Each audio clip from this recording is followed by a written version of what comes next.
How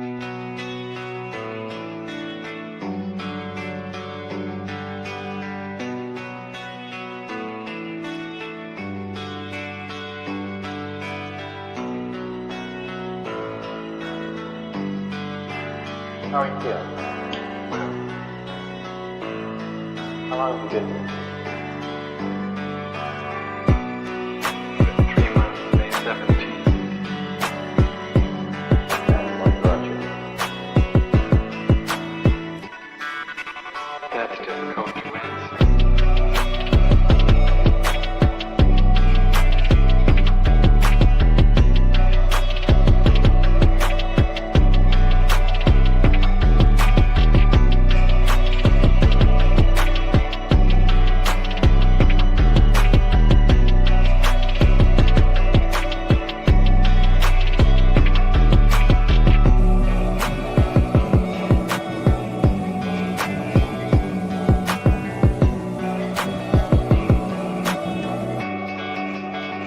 Some idea.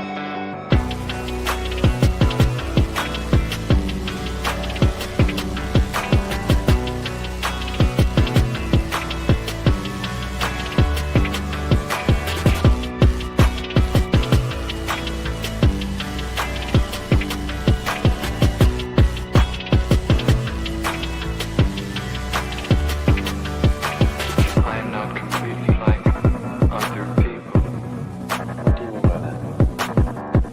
People dislike me because I am not completely like them.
I am trying to do with my life something which few people try to do, and this influences my thinking and consequently my action. What is it you're trying to do with your life? Play the piano for the people. I'm not clear. How is it that playing the piano for people has eventually resulted in your being here in the hospital?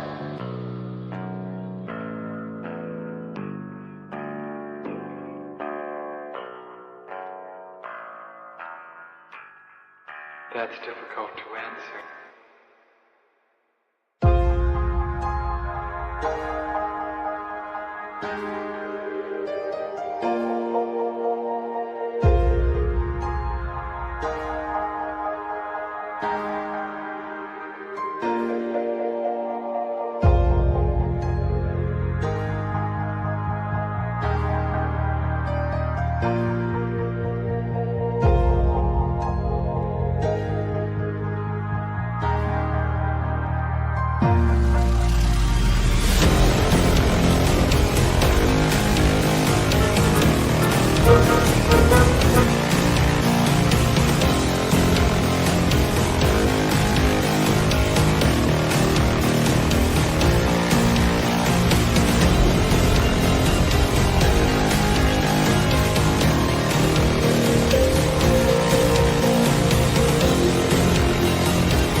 this the end? There's a noise inside my head of crying people facing death.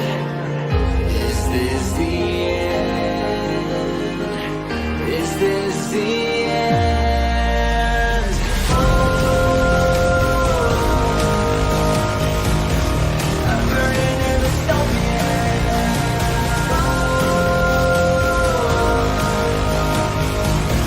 There's no place to hide.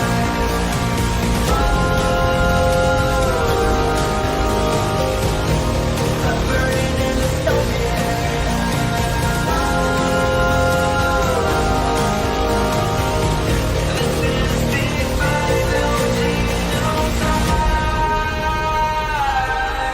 What have we done to the world?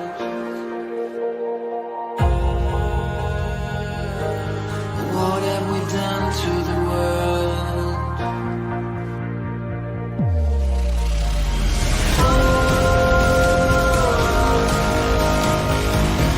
I'm burning in the stone.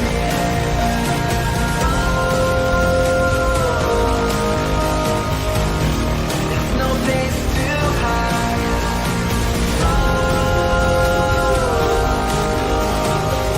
I'm burning in the stone.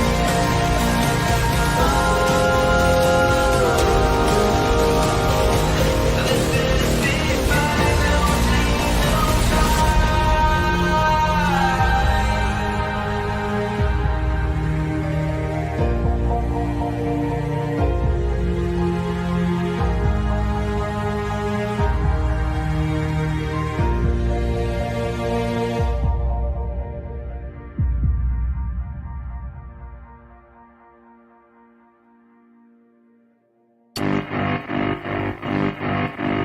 Marky got with Sharon, and Sharon got Sharia. She was sharing Sharon's outlook on the topic of disease. Mikey had a facial scar and Bobby was a racist. They were all in love with dying, they were doing it in Texas. Tommy played piano like a kid out in the rain, and then he lost his leg in Dallas. He was dancing with the train. They were all in love with dying, they were drinking from a fountain that was pouring like an avalanche coming down the mountain. I don't mind the sun sometimes, the images it shows. I can taste you on my lips and smell you in my clothes.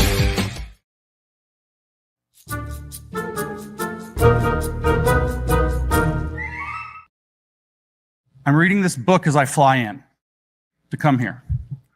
It's called An Account Rendered, a dossier on my former self by Molita Moshman, who was radicalized in 1933 to become a Nazi. Her best friend was a Jew. Oh my God. And she wrote a letter to her Jewish childhood friend after she got over her madness in the late 1950s, trying to explain her radicalization. And she talked about the love of country being exploited to turn them to evil. The enthusiasm for the energy of moving forward that was exploited to turn them to evil. To the generational divide, does this ring true or what? To the generational divide that the young no longer want to listen to the old. Okay, boomer, you have boomer mentality. That's James is saying we're about to have a Nazi revolution in this country because people are too proud of their country and they want their country to put them first. And that's going to lead to a Nazi revolution. boomer theology. Boomer is a mentality. It's not an age. It's not a generation. We're in this place again. And I'm very, very afraid. He is. Yeah. And it's very weird, maybe providential. I'm making this statement in this room, given this history I have in this room today. 3 months. And America is going to be tested like it has never been tested. And we are going to face a lurch from our young people into Nazi ideology, into anti-Israel hate, into anti-Jewish sentiment, into racism like we have not seen in decades.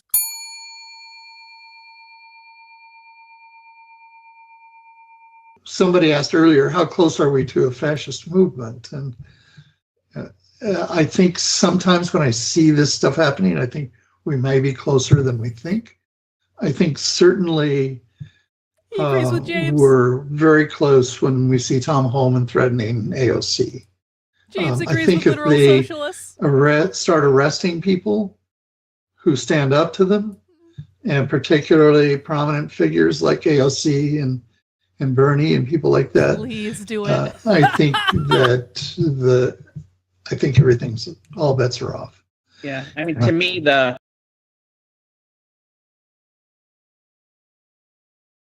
maybe ever. So this was 2 months ago. So James's 3-month deadline on the United States descending into Nazism is about a month away. Hey, it might even be my birthday. My birthday is coming up. Is it possible that James is trying to provoke this so that he can be right and he can make more money because he was right? Is it possible that all of James's Twitter bullshit for months and months and months, and his speeches saying we're literally going to have a Nazi revolution in this country if you guys don't do something about it, which is just the most unhinged thing I've ever heard. And I hang out with the Groypers. There's not going to be any Groyper revolution in a month. I'll tell you that. Like, what's going to happen in the next month is Nick is going to do his show, and the Groypers are going to enjoy that, and Nick is going to say stuff on the internet that's spicy, and the Groypers are going to enjoy that. No one's having a Nazi revolution in this country in the next month. Is it possible that James is trying to provoke this with all of his online bullshit so that he can say he was right? Would that really surprise anyone, given the unhinged way he's been behaving for months and months and months and months and months? Would that be a surprise to anyone who understands that one of James's friends, Billboard Chris, is a Scientologist in the Sea Org who literally spent time in Scientology trying to provoke people? He was one of those people that you see in like those Scientology documentaries. And then Billboard Chris tried to ingratiate himself to the ex-Scientologist community. And then Leah Remini blocked him because he was annoying to her. And then literally the day after Leah Remini blocked Billboard Chris, Scientologist, Sea Org member who spent time provoking people in Scientology, Billboard Chris switches over to the gender critical thing where he makes an entire brand and makes himself famous off of provoking people in gender ideology because he couldn't do it in Scientology anymore. So he took Scientology tactics and applied it to gender ideology. And he is one of James's friends. And so Billboard Chris has been trying to provoke this stuff. He provokes people into fighting him. He provokes situations where he knows he's going to get arrested just so he can go viral on the internet. And he's friends with James. Is it possible that James is trying to provoke some sort of incident so that he can say, look, I was right about the Nazi revolution? It would not surprise me one little bit.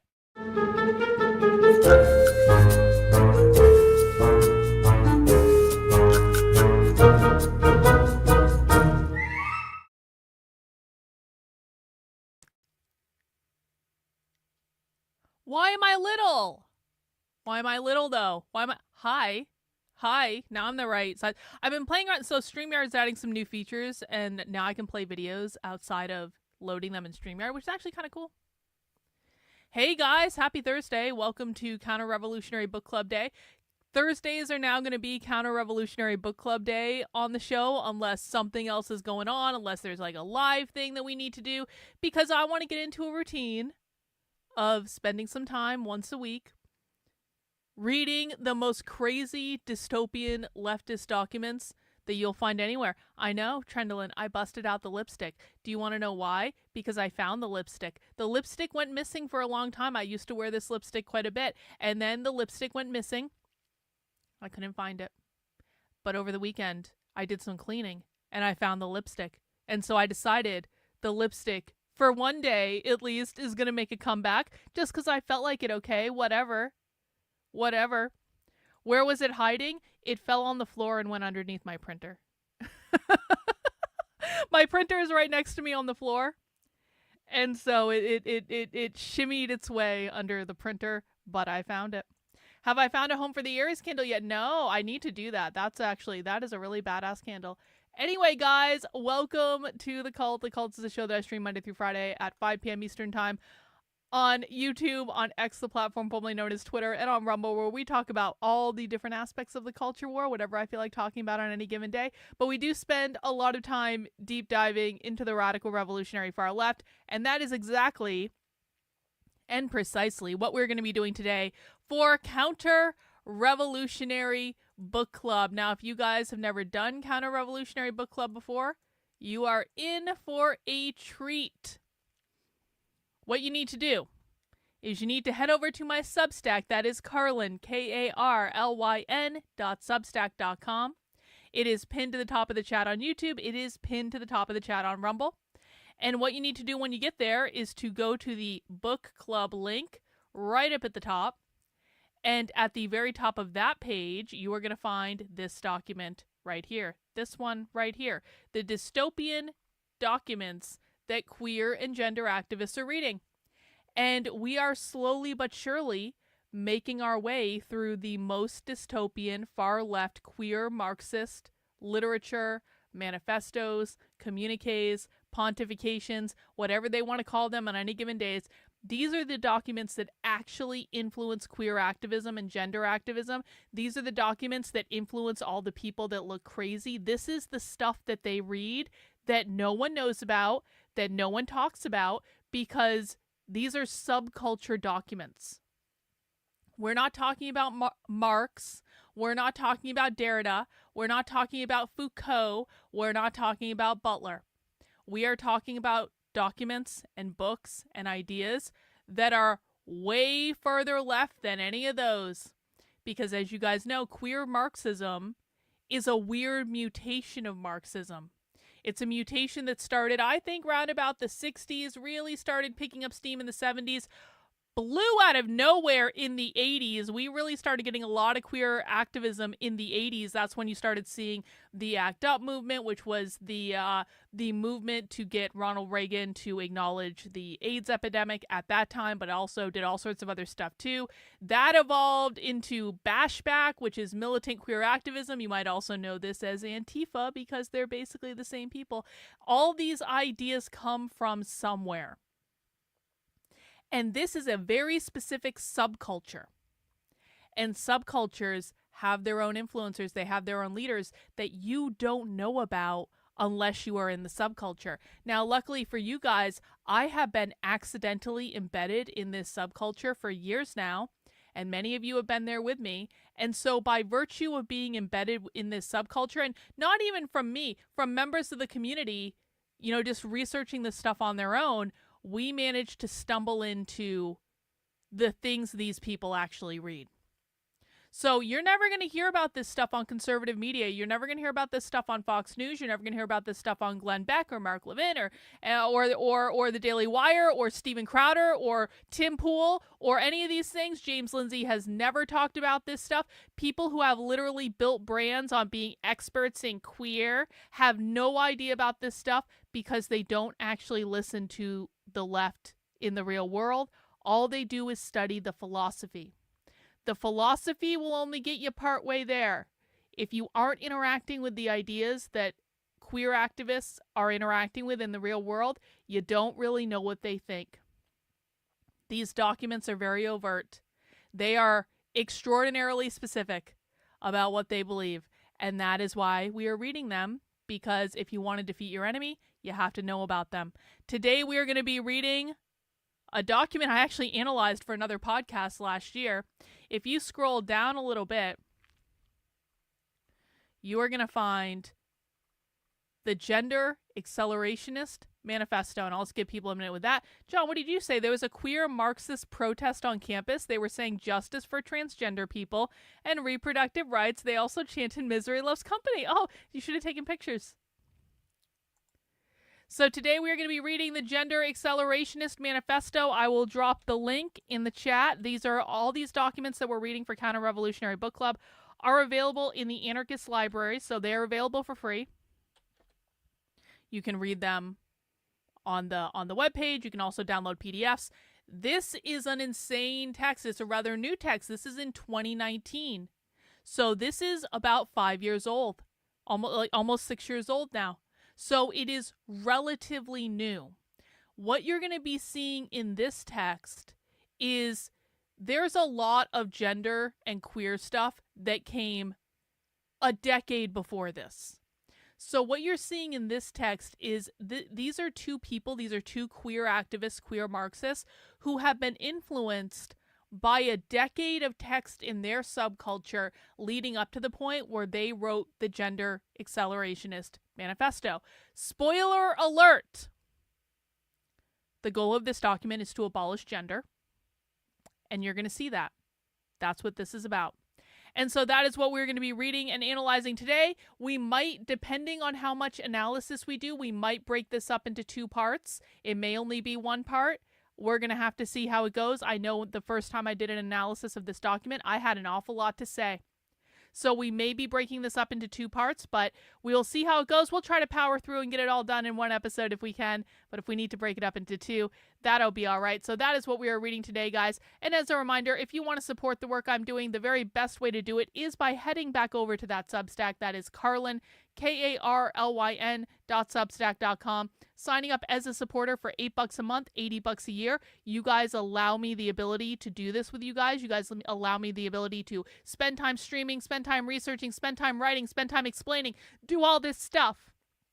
I got a lot of exciting things coming. The Substack is getting a new name.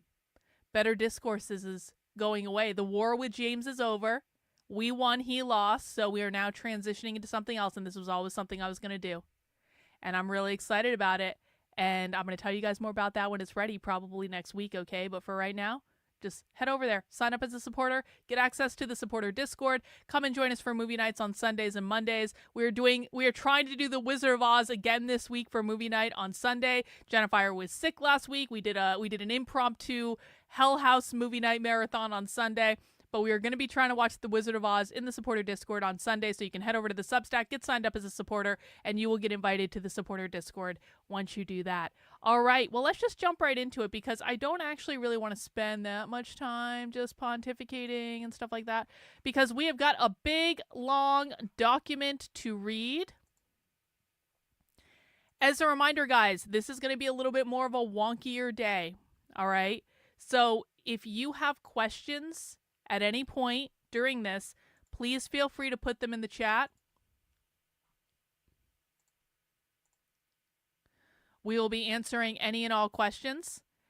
And let's just try to make our way through the Gender Accelerationist Manifesto. The Gender Accelerationist Manifesto. Vicky Storm and Ian Flores. Content.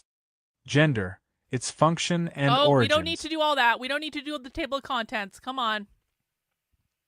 There we go. Death to gender. Death to gender. Freedom to the queers. But gender dies through eating its own tail. Gender is dying already. Okay, let's just stop right there. The first line, the literal first line in this document is death to gender. I don't know how much more explicit queer Marxists can be. I just don't know how much more explicit they can be about what they believe than a document that is called the Gender Accelerationist Manifesto, and the very first line is death to gender. For anyone that might be encountering this for the first time, that might be a shocking thing because you've been convinced by conservative influencers that this is all about sexualizing children and pedophilia. It is not. I'm not saying that people shouldn't be looking out for that stuff. I'm not saying you shouldn't do everything you can to protect kids. But you are not protecting kids if you are ignoring the fact that the far left wants to abolish gender entirely, and they are saying it in the opening line of their documents, and they are very, very clear. And you're going to see that all the way through this document. This document, I don't even want to, part of me didn't even want to analyze this document because I know how many times I'm going to have to say, they want to abolish gender. They want to abolish gender. They want to abolish gender. Oh, look, they want to abolish gender. Oh, look, they're talking about abolishing gender. When I say abolishing gender, what I mean is they want to get rid of the categories of men and women. They don't believe that men and women are a real thing. They want everyone to be non-binary. Non-binary means no binary. The gender binary is men and women. They want to eliminate that entirely. Yeah, Marxists say death to gender, and conservatives go, but Michelle Obama has a penis. Yeah, it's like, you're not protecting kids if you're not protecting them from this. Shut the F up. I'm tired of hearing it. We're saving the children. No, you're not. Like, literally not. All right, anyway, let's just start over. Yeah. Death to gender. Freedom to the queers. But gender dies through eating its own tail. Gender is dying already. Its death rattle is upon us, but it still has time to save itself. It is on us to hurry it along to its final end. To speed it on. To make it accelerate. Gender, its function and origins. Material base. Before we can discuss what is to be done, we need to know what is. And, as always, the place to start when understanding a social system is its material base. The material relations that produce the social system provide us with the best grounding for understanding the social system itself. Material relations are relations of production. That is, they are the way we relate to the various ways we labor and produce things. All of society is based upon these relations of production, and they produce all of our social systems. Gender is no different. Okay, so when they say all of society is based upon the relations of production, and they produce all of our social systems, guess what they're talking about? They're talking about capitalism, obviously. They're saying all of society is based upon capitalism, relations created by capitalism. That's what production means. And they produce all of our social systems to include gender. So what they're saying is capitalism created the gender binary, which means men and women. It put men in the workplace where they had all the power and all the money, women in the home where they did the unpaid labor, raising the next generation of proletarian workers in the nuclear family.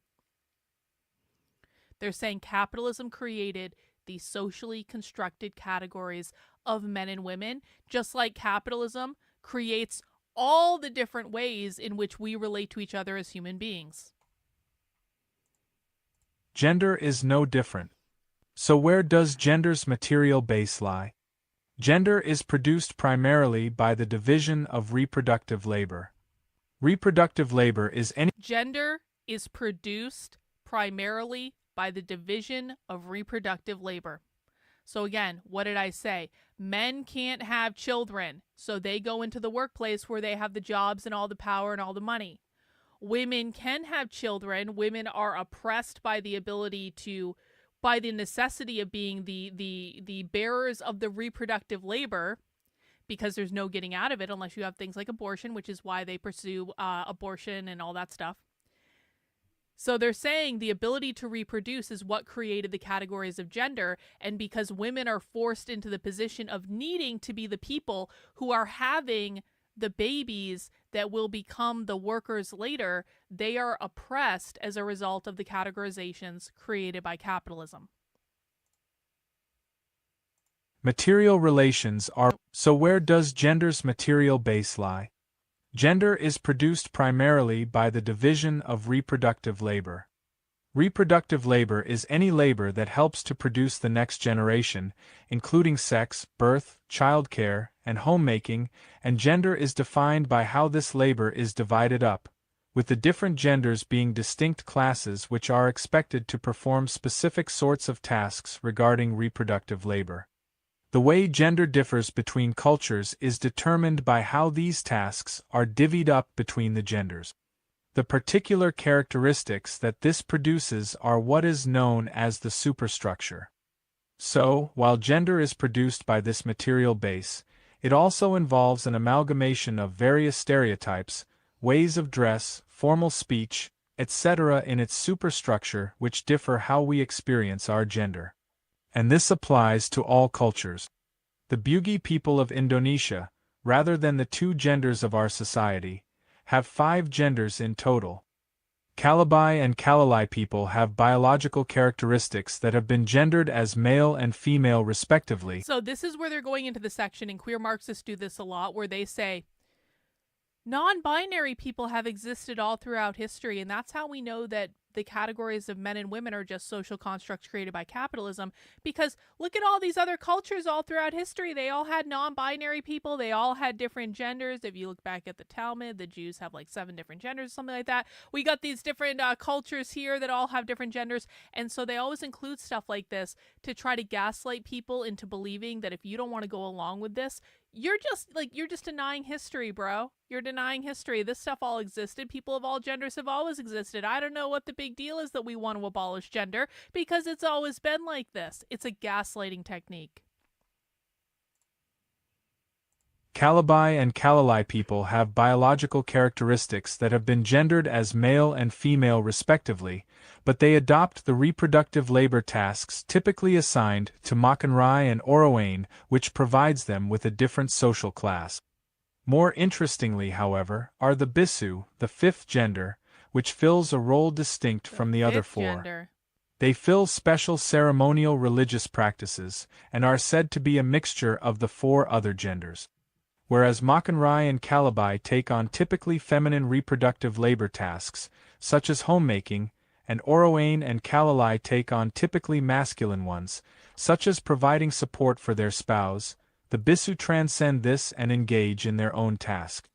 The Bugi gender system shows how malleable gender can be, but it also provides us with an excellent example of the material base to gender. The 5 genders of the Bugi are distinguished by how reproductive labor is divided among the Bugi people. Everything else is produced by this division. Our culture is different from theirs, but both are based upon the same sorts of divisions of reproductive labor. What produces gender is how these tasks are divvied up, and all else follows from this. This talk of material relations so often come down to naming capitalistic relations as the base of things. Oh, but I'm sorry. Excuse me? This talk of material relations so often comes down to naming capitalist relations as the base of things, but this does not hold with gender. Oh, this seems a little contradictory. Let's see what they have to say about that. While gender and capitalism work together and are a part of the same social order, they do not share the same material base. This isn't to say that the material base of gender has no relation to capitalism. There it is. Reproductive labor is required for producing new laborers for capitalistic production, and capitalistic production tends to define the exact nature of male reproductive labor. Okay, let's read that again. That isn't to say that the material base of gender has no relation to capitalism. Well, they believe it's created by capitalism, so of course it has a relation to capitalism. Reproductive labor is required for producing new laborers. That means reproductive labor means women having children. Women having children is required for producing new laborers. That means workers for capitalist production, people who are going to be oppressed under capitalism. And capitalist production tends to define the exact nature of male reproductive labor. So the role of men in the process of creating these new workers is also defined by capitalism. The role of women is defined by capitalism because women have to actually do the reproductive labor of having the future workers, but the role of men is also defined by capitalism because they can't do the reproductive labor, so they have to do something else. Sex and gender. Since gender is an expression of these relations of production and not of biology, where does that leave sex? Since gender is an expression of the relations of production, that means women having the children, men being in the workplace, and not of biology. So they're saying gender is just a reflection of whether you're having kids or not. That's it. Gender isn't real. Gender isn't reflected in biology. It is just a socially constructed category that capitalism made to say these people are producing the future workers and these people are helping and doing other things that is not producing the future workers. Since gender is an expression of these relations of production and not of biology, where does that leave sex? Some pseudo-Marxists claim sex forms the material base of gender, but this is a laughable understanding of historical materialism which centers biology before relations of production. Biology influences our reality, but our social systems find their basis in our material conditions. But sex is a thing, and if it isn't the basis of gender, what is it? Well, this formulation isn't wrong, per se, it's merely backwards. Gender forms the basis of sex. We are not born with sex already within us. We have penises, vaginas, breasts, beards, chromosomes, etc., but these things are not sex on their own. They are features of our biology, but we group them into sexes. So, our physical attributes that we have on the basis of our biological sex, they're not really based on biology. They're just things that we have. We're just people with penises. We're people with vaginas. We're people with breasts. We're people with beards. We're people with chromosomes. It's not a reflection of biological sex according to them at all. They are features of our biology, but we group them into sexes. When we call penises boy parts, we are creating and imposing gender upon the body. Yeah. What this means is that sex is the gender. Because who's to say that penises can't be girl parts? We call penises boy parts. We are creating and imposing gender upon the body. Because they're surmising, who says penises have to belong to boys? Boys are just a made-up category. What this means is that sex is the gendering of our biological features. We assign gender to our biology and claim them to be innate. This is used to present the gender class system as a natural thing that just exists rather than a social system that gets imposed upon us. By gendering our bodies, we act as if gender just is rather than it being something that we've created. As such, sex serves to reinforce and defend gender. Because sex isn't some inherent thing, but an element of gender's superstructure, it has changed over time. The earliest people could only have gendered the features that are plainly visible, such as genitals. It's only as our understanding of anatomy progressed that we were able to gender things like ovaries. Most recently, chromosomes have been gendered because of their relationship to features we've already gendered. But chromosomes haven't always been gendered. Half a century ago, no one would look at someone with breasts and a vagina and gendered their bodies male, even if their chromosomes read XY. However, in 1986, the Spanish hurdler Maria José Martínez Patino failed a chromosome test in the 1986 Olympics, which led people to reject her as male sex. 3 years prior, she had passed a sex verification saying she was a female sexed based on older methods, but because she is XY, she failed a chromosome test. In previous epochs, no one would have questioned her body's womanhood, but, thanks to the gendering of chromosomes, her body was deemed male and she was shunned and shamed. Enforcement and sexual violence. Can we just think about that for a second? It was only the gendering of chromosomes that was the problem. Everyone thought she had XX chromosomes. It turned out she had XY chromosomes. This is only a problem because chromosomes themselves have had the artificial categories of gender imposed upon them. Enforcement and sexual violence. Gender is the earliest class systems and, as a result, it precedes the state, even in its earliest, most basic form. This means that, unlike capitalism, race, neuronormativity, and the various other class systems, the state is not the primary means by which gender is imposed upon people. This isn't to say that the state doesn't impose gender, but it is supplementary, not primary. By the time states were cropping up, gender had already solidified itself and become quite adept at imposing itself upon others. So, if not the state, how is it imposed? Through sexual violence. When we look to statistics on the issues, what we find is that rates of sexual violence are higher among women than among men and among queer people than among straight men. Some forms of sexual violence are higher among straight women than queer women, and some forms of sexual violence are higher among queer women than straight women. trans people face higher rates of sexual violence than cis people of the same gender as them. This is saddening on its own, and the real cost of it upon the lives of those affected should not be ignored. This is a horrifying state of affairs, and this should not be diminished in any way. These higher rates of sexual violence are primarily against lower classes within the gender system. Straight, cis men are placed above women and queer people, and straight cis men are less likely to experience sexual violence than women or queer people, while women tend to have rates more similar to queer people. This shows that sexual violence is used primarily against those. I just want to point something out. Obviously, they're not actually giving us any stats in this paper because it doesn't matter. Like, if they were writing a proper, like, paper manifesto, they could point to some sort of, like, evidence or some sort of document we could look at to say, yeah, you're right, you know, trans people do experience violence on a disproportional basis, or whatever the case may be. Now, the point I want to make is I don't know, I have no idea what the actual statistics are around this, and they don't either. Because it doesn't matter. It doesn't matter.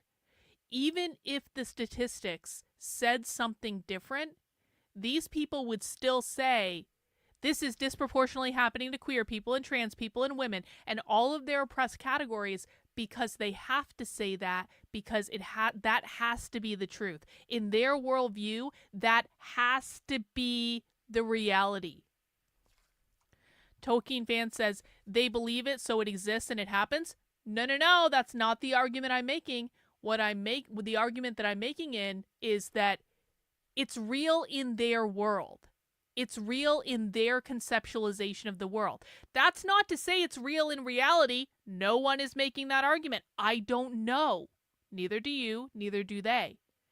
The point is that they don't give a flying fuck about crimes against people, because that's not the point of this. The point of this, and I don't know, if you guys don't get this by now, I just don't know what to say. The point of this is not to enact any sort of justice. It's not to talk about fairness. It's not to create a better society. The point of this is only to lay the groundwork for the Marxist overthrow of our country. That is it. Truth is secondary to that. They don't give a flying fuck about sexual violence. This is not about any of those things. You have got to understand this if you're going to understand the left. The issue is never the issue, as some people say. The issue is never the issue. This shows that sexual violence is used primarily against those relegated to the lower class and those who are divergent from enforced gender norms. Sexual violence fills the role among women and queer people that police violence fills among many others. Indeed, while police violence does exist, it is quite frequently sexually charged when applied to women and queer people. Among queer people specifically, sexual violence is often done with explicitly correctional purposes. That is, sexual violence, particularly rape, is often used against queer people specifically to make them straight and cis. This is when the role of sexual violence is most explicit, but it is always for this purpose. Even when sexual violence isn't done for this explicit purpose, it always serves the purpose of enforcing the dominant gender system upon the victim. When it comes to sex workers, this can be especially pronounced. As sex workers are performing work that's illegal almost everywhere in the world, they are unable to properly report sexual violence against them to the police, and, when they do, they are often jailed for engaging in sex work. This means that sexual violence done against them can be done unhampered by interference from the state in ways it is not possible among other groups. In addition, we find sex workers are more likely to be women or queer than straight cishet men. This is not by mistake, but a specific venue for sexual violence against women and queer people where it can be done with impunity. The modern gender binary. There aren't any current genderless societies. Though there are many variations, all have created a division of reproductive labor. It's almost like they're projecting their desire to create a genderless society. They're saying, You know what? Genderless societies just don't exist today. Oh, really? Yeah, well, that's true enough for the moment. Though there are many variations, all have created a division of reproductive labor which has produced a gender system. Indeed, they've been around since at least the first civilizations developed the first writing systems. Gender is the first system of power developed by society. But these are systems, not a system, and the modern gender binary has been enforced on almost the whole world. Some different gender class systems still exist, but, by and large, the advent of the liberal social order as a global social order, rather than a regional one, has produced a single gender system which all other systems are seen as perversions of. Other gender systems today Wait. serve as holdouts within The advent of the liberal social order as a global social order rather than a regional one has produced a single gender system, that means men and women, which all other systems are seen as perversions of. They're literally saying the liberals created gender. For those who might be new, this is your helpful reminder that liberals are not communists. Liberals are not socialists. Liberals are not queer Marxists. Queer Marxists don't associate with liberals. Queer Marxists don't like liberals. Every single time you guys call these people liberals, you are protecting the actual communists because they can get away with whatever they want as long as you guys think they're liberals. They're not liberals. They hate liberals. They probably hate liberals more than they hate conservatives. Other gender systems today serve as holdouts within a larger global system. The modern system is a European one, but it's one that developed during Western. and through colonialism. Oh, As Europeans capitalism? expanded their power around the globe, they came into contact with various other gender systems and, rather than seeing difference, they saw a problem. They responded. Okay, so when they're talking about Europeans here, that is a reference to Western civilization. And so what they're saying is when Western civilization colonized other areas, I guess, colonization means imposing the oppressive force of capitalism by taking other people's property and privatizing it. So when they're talking about colonialism, that's a reference to capitalism. When they're saying Western civilization colonized and expanded its power around the globe, they came into contact with various gender systems that were not men and women. And rather than seeing the difference, they saw a problem. And so Western civilization squashed all these other systems that had more than two genders and had different genders than men and women because Western civilization needed everyone to conform and colonize to their worldview. And it is part of the queer mindset that they want to disrupt the normative values of Western civilization, of which means capitalism in this case. That is what it is a reference to ultimately. And just in case anyone has any ideas, they do not mean white people, not skin color. They don't care about skin color. They never have. So when we're saying Western civilization, just so people aren't confused, it's not a reference to skin color. It's a reference to the colonizers. It's a reference to who was privatizing the land under capitalism. They responded to it by enforcing their own gender system upon the various peoples they're invaded and colonized. But enforcing a gender system upon other groups like that necessarily transforms it. When a system like this is imposed upon another culture, it will lose some characteristics and gain others, purely from the process of enforcement. Because the imperialists can't allow for the old system to persevere, they need to make their own system less flexible so that it can't account for the old system, forcing people to find a place in the new. Religion also added new significance to it. While gender always had religious significance, the enforcement of the single gender system was done in service of and by religious institutions to a greater extent than it had before. Christian missionaries would force the European colonial. Well, okay, so Teresa says, so are they talking about Native Americans that had non-gender tribes? They're not talking about that specifically yet, but it kind of seems like they're going in that direction. And they probably will. And even if they don't hit on that specifically, they kind of just said the same thing about Europe. So you're on the right track there, Teresa.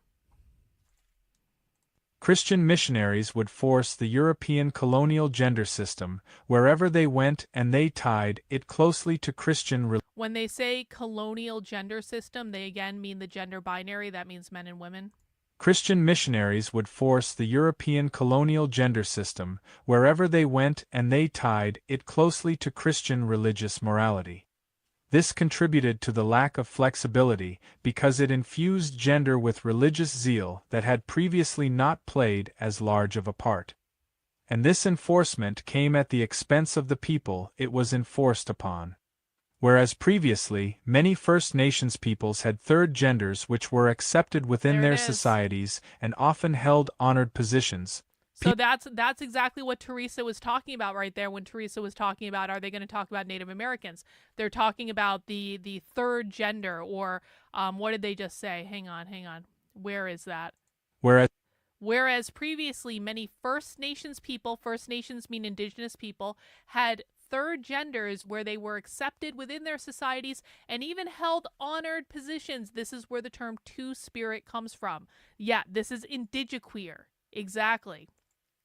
So the term two-spirit means it's specifically a reference to Native Americans having two spirits of two different genders, or maybe multiple genders, who knows, within them, and they were like spiritual leaders in their communities, or so that's the story of what they tell people. I don't think that that's actually true, but that is the story that they tell people. Whereas previously, many First Nations peoples had third genders which were accepted within their societies and often held honored positions, people who today still identify with those third genders are oppressed and marginalized. This enforcement also served to destroy culture. Cultural practices tied to older gender systems were no longer able to be practiced, and European cultural practices got enforced upon them. European, Christian marriages were spread across the globe alongside the gender system and would transform local marriage practices along the way. It was also transformed by the rise of capitalism. Oh, you don't say. Gender was transformed by the rise of capitalism? I had no idea. Hey, Southpod with the super chat, the third gender makes a lot of sense if you have men who can't get a girlfriend. I'm not going to touch that one, Southpod, but thank you for the super chat. I appreciate it. Again, let's talk about capitalism. It was also transformed by the rise of capitalism. The pre-colonial gender system was tied strongly to the economic systems dominant in Europe prior to the rise of capitalism. Marriage served as a means of securing alliances among the upper classes and as a means of stability among the lower classes. Gender was defined by... So they just said marriage was also about capitalism. As a reminder, guys, and we did a previous episode about polyamory in the Counter-Revolutionary Book Club that talks about this more specifically. As a reminder, queer activists oppose all marriage. They believe marriage is a form of propertied relationships. Towards the Queerest Insurrection also talks about this as well. They do not support gay marriage. They never supported gay marriage. This is a faction of people that were completely opposed to gay marriage before it was legalized. They were actively fighting the Human Rights Campaign. They were actively fighting the gay rights activists. And ultimately, the gay rights activists got their way because gay marriage got legalized. But what I want people to hear is there's a lot of talk about getting rid of gay marriage, overturning gay marriage. The real far leftists win if you overturn gay marriage. You are actually giving the real queer Marxists, the real far leftists, exactly what they want, because they never wanted gay marriage to exist in the first place. And what's going to happen is they're going to be able to radicalize a whole bunch of gay rights people who literally just wanted to be able to visit their spouse in the hospital. And they're going to be ending up, and if gay marriage gets repealed, all of those people who literally just wanted to be left alone, to buy a house, to have a job, to do all the normal things that normal people do, all of those people are going to end up getting radicalized to the far left, because the far left always wanted to use marriage as a radicalization tactic, okay? So if I had my way, I wouldn't be touching gay marriage. You might not like it. You might have moral objections. You might say, because of this technicality and reason X, Y, B, and Z, the Supreme Court never should have legalized it in the first place. This is exactly the same as the abortion issue, by the way. Because remember the argument that conservatives made when the Supreme Court overturned abortion is, this was never a properly decided case anyway, and this just sends it back to the states, and it's not going to be a big deal, and no one even really cares about abortion. I don't know what the big deal is. And then they handed the Democrats a golden ticket to cash in on, where the Democrats raised more money running on the abortion stuff than they've ever raised before. And the Republicans lost the midterms because abortion got overturned by the Supreme Court. And it is going to haunt the Republican Party for literally ever. And by the way, the states are now passing laws that legalize abortion up until birth. So it's actually going to be even worse than it was. It is the same with gay marriage. I understand that some of you have moral objections to it, and you are allowed to have those moral objections to it. But when you damn all of society to being dragged into the radical revolutionary far left because of your feelings, that's not cool. Just focus on something else. No one is getting hurt by gay people being able to get married. It literally doesn't impact your life at all. And quite frankly, you would be handing the far left the greatest gift you have ever handed them in your lives if you overturn gay marriage for no good reason other than it feels really good to own the libs. Sometimes you got to put your feelings in your back pocket. It's not all about you. Gender was defined by the intrigues of court or the necessities of toil in the fields or in the cities. But, with capitalism, we find it more and more tied to wage labor, and marriage transformed with it. The male part of reproductive labor was increasingly to labor for a capitalistic boss, and the female part to support his wage labor from home. Okay, so now we have the gender categories. These are the gender categories that capitalism created. They created men who had the job of laboring for a capitalistic boss in order to take care of the women who were having the children, and the women had to go and have and raise the children. So now we're seeing these are socially constructed categories that capitalism created, where women had to do the reproductive labor to replenish the workforce and create more future workers to be oppressed under capitalism, and men's role was to go and actually labor, work for a boss, and suffer being oppressed under capitalism so that they could take care of the women who are having the children and raising them in the home. The male part of reproductive labor was increasingly to labor for a capitalistic boss, and the female part to support his wage labor from home. This effect on the material base of gender caused it to transform, both in how the classes worked and in the characteristics of the superstructure. This new system has a few characteristics which define it. Not all of them developed at once, but they've been imposed upon the whole world. They are as follows. 1. Yeah. Exactly 2 Before we get into this list, Reagan is putting this really succinctly. We've talked a lot about the fact that to the far left, capitalism is not just an economic system. Capitalism is both an economic system and a cultural system. When they're talking about overthrowing capitalism, they are not talking about seizing the factories. Sure, that's going to be part of it. They're going to seize the factories, but we live in a very different time now than we did when Marx and Engels wrote the Communist Manifesto back in the 1800s. And right now, if you seize the factories, you literally wouldn't be seizing most of the economic function of society, just because that's not the way things work anymore. So seizing the factories, fine, that's the economic part of it. But the most important thing that the far left is trying to overturn are the cultural aspects of capitalism, how we relate to each other as human beings, the genders that we have, the nuclear family, things like that. So what Reagan is saying and pointing out correctly is that how queer Marxists differentiate this is they say that men support the economic part of capitalism because they're in the workplace doing all the paid labor. They're laboring under an oppressive boss. Women support the cultural aspect of capitalism because they're having the babies and raising them with capitalist values in the nuclear family. And both of those things have to be overturned for them to win. They have to get the economic part and the cultural part. Exactly 2 genders recognized by the dominant power structure, man and woman. Other genders are seen as perversion and are shunned and marginalized. 2. These two genders are seen as identical to your biology and fixed from birth. While every gender system ties gender to biology, the modern system equates the two.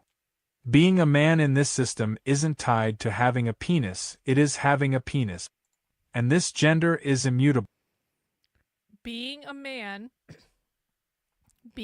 in this system isn't tied to having a penis, it is having a penis. I'm not sure exactly what that means. Let's see. And this gender is immutable. You can't change it. If you're born a man, you're seen as a man no matter what. Oh, okay. What they're saying is, so this is a list of things that that capitalism has forced onto us. So they're saying that capitalism has forced the idea that there are two genders from birth, that every gender system ties gender to biology. The modern system equates gender and biology, that being a man in this system isn't tied to having a penis. Being a man means you have a penis. That you can't change your gender, and that if you are born a man with a penis, you will be a man no matter what. Does everyone understand?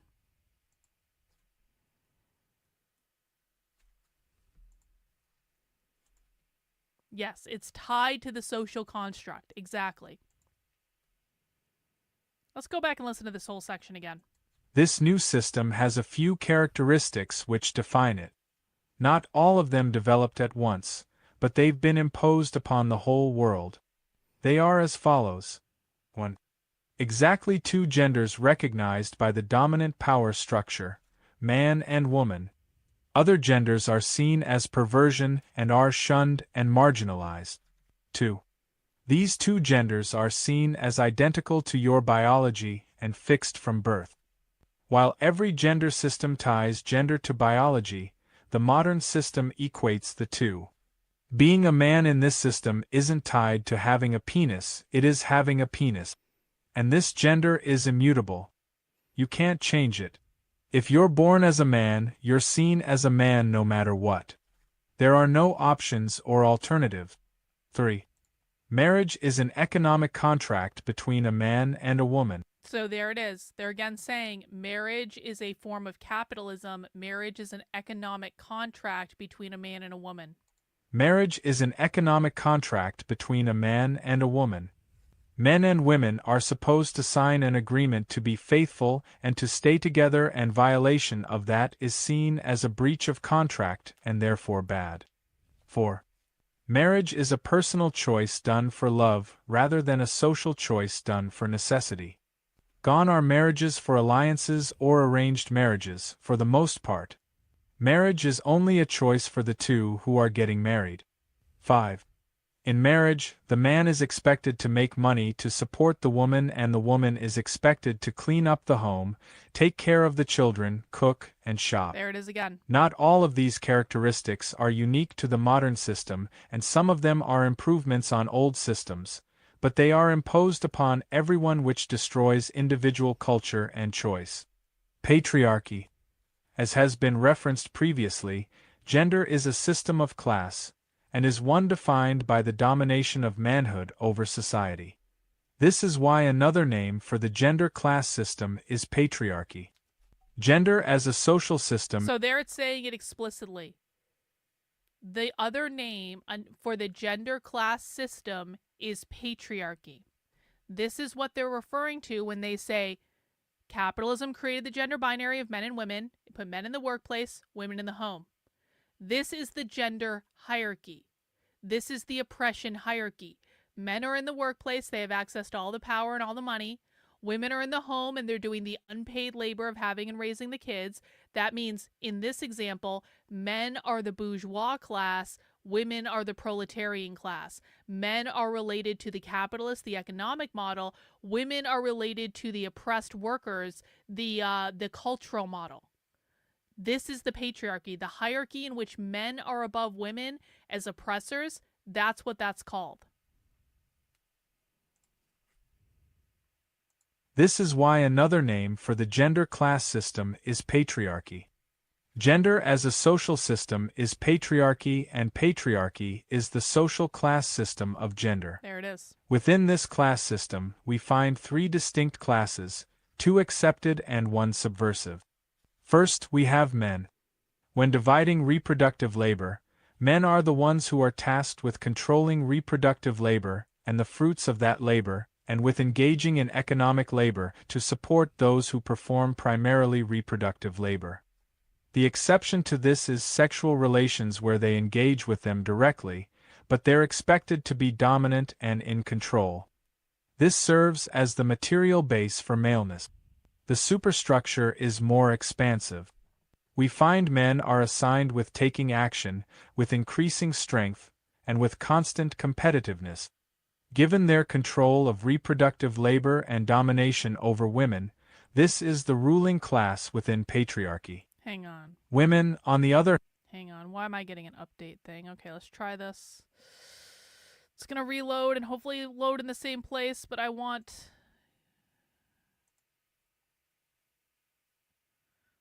that over the text. I don't know why it does that when I'm in the middle of reading something. It sucks.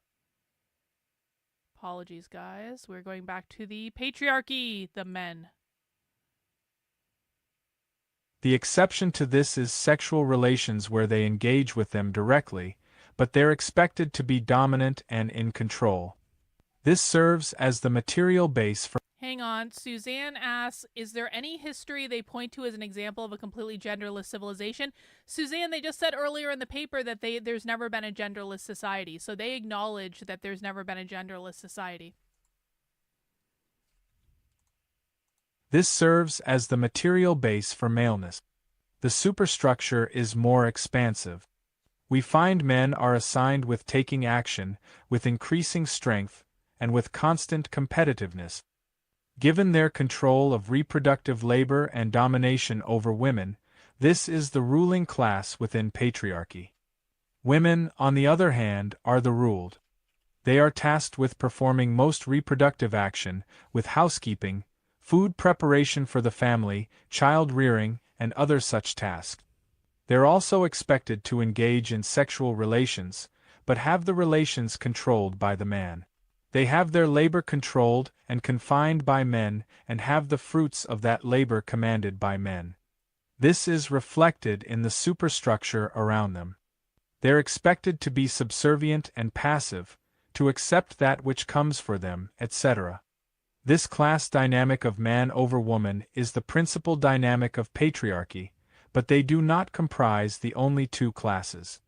Instead, we find that some people relate to reproductive labor differently than how it's imposed upon the population. This is especially the case with regards to sex, when someone engages in sexual relations that do not fit with the dynamics imposed by patriarchy. This includes people who are sexually attracted to people of the same gender, of multiple genders, or no gender. In addition, people whose gender is different from the one patriarchy assigns to them can't be classed as neatly as people who accept the assignment by gender. While they might be personally men or women, they aren't treated by society in quite the same way, so they comprise a distinct social class. Characteristic to this is the detachment of sex and romance from reproducing the next generation. While it's still possible for all of these groups to reproduce the next generation, it is no longer a necessary part of sex and romance. Since this third class is defined by its difference from those of the first two classes, it is named queer. Oh! Queer people are all those who relate differently to the division of reproduction. So now we're getting into it, aren't we? So now there are three classes. There's men, which are socially constructed by capitalism.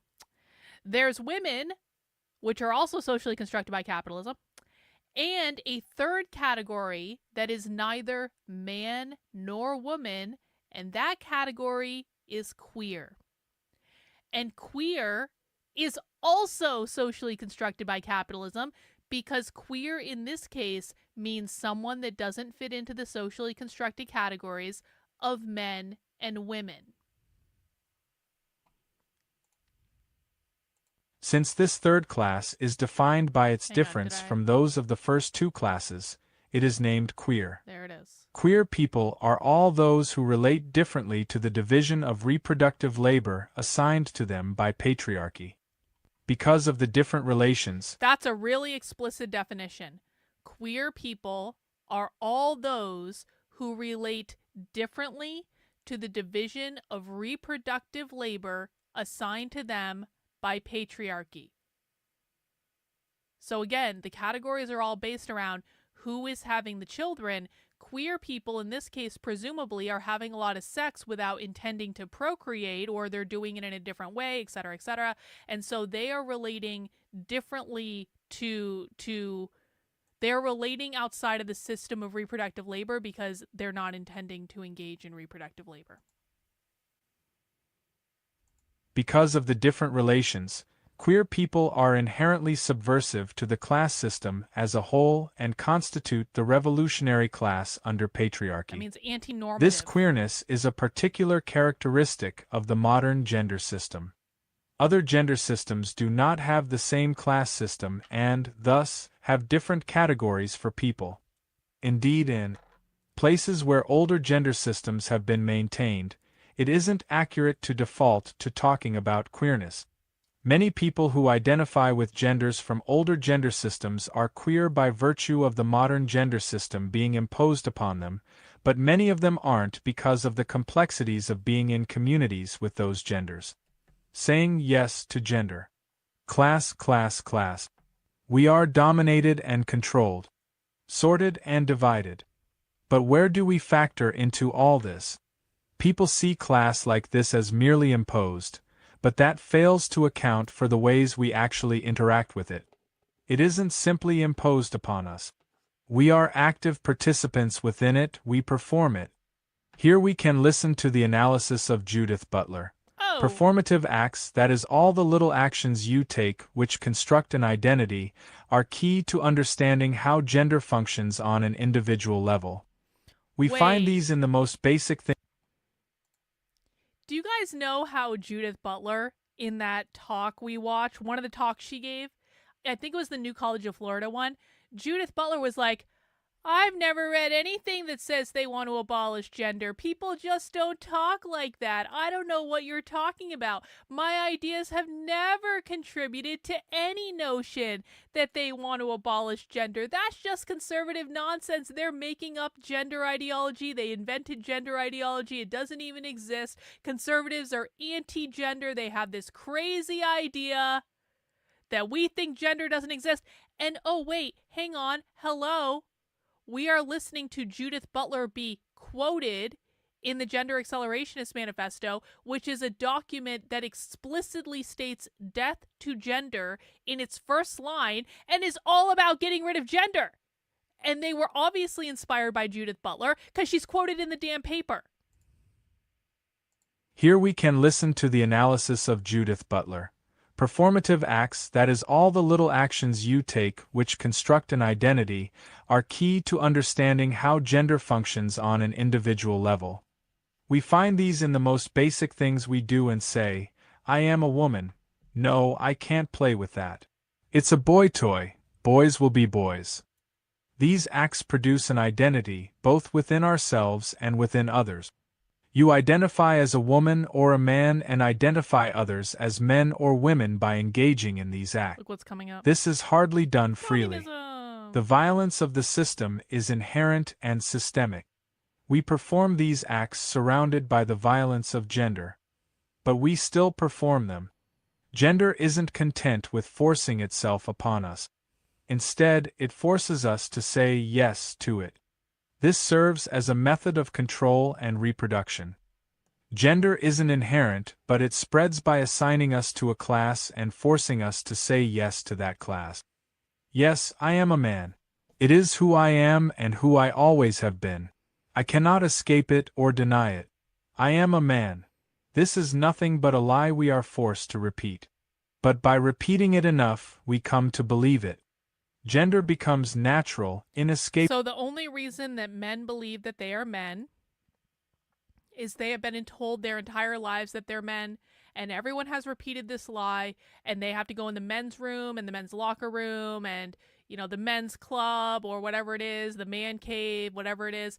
And so they've just been told the only reason men believe they're men is that they've been told it over and over and over and over and over again. And if you're told a lie, according to these people, enough, you're going to start to believe it. Same with women. Gender becomes natural, inescapable, eternal. It ceases to be an imposed identity and becomes an eternal part of who we are. By objecting to my gender, you are objecting to that which is inherently me. Here lies one of gender's greatest defense mechanisms, ourselves. We insist upon it and reject those who turn away from it. It becomes an unholy act for those who turn from the path. Indeed, it seems to us as if there's no other option. We say yes because that's all we can say. It is made inconceivable that it could be any other way. Communism. The communist movement. Oh.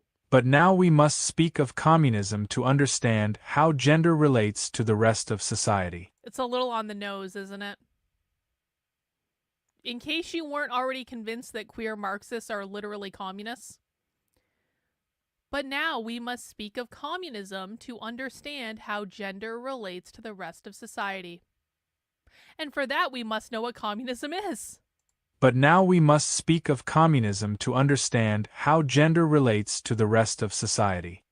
For that, we must know what communism is. We call communism the real movement which abolishes the present state of things. The conditions of this movement result from the premises now in existence. Karl Marx, the German ideology. Communism conceived in this way is a movement against the present social order, one seeking the liberation of those oppressed. Okay, it's really important how they define this. Communism conceived in this way is a movement against the present social order. They're not saying the present economic system. They're explicitly defining this as a cultural movement. Communism conceived in this way is a movement against the present social order, one seeking the liberation of those oppressed. This should not be seen as an ideal we strive for, but a real, active movement that exists in the present day.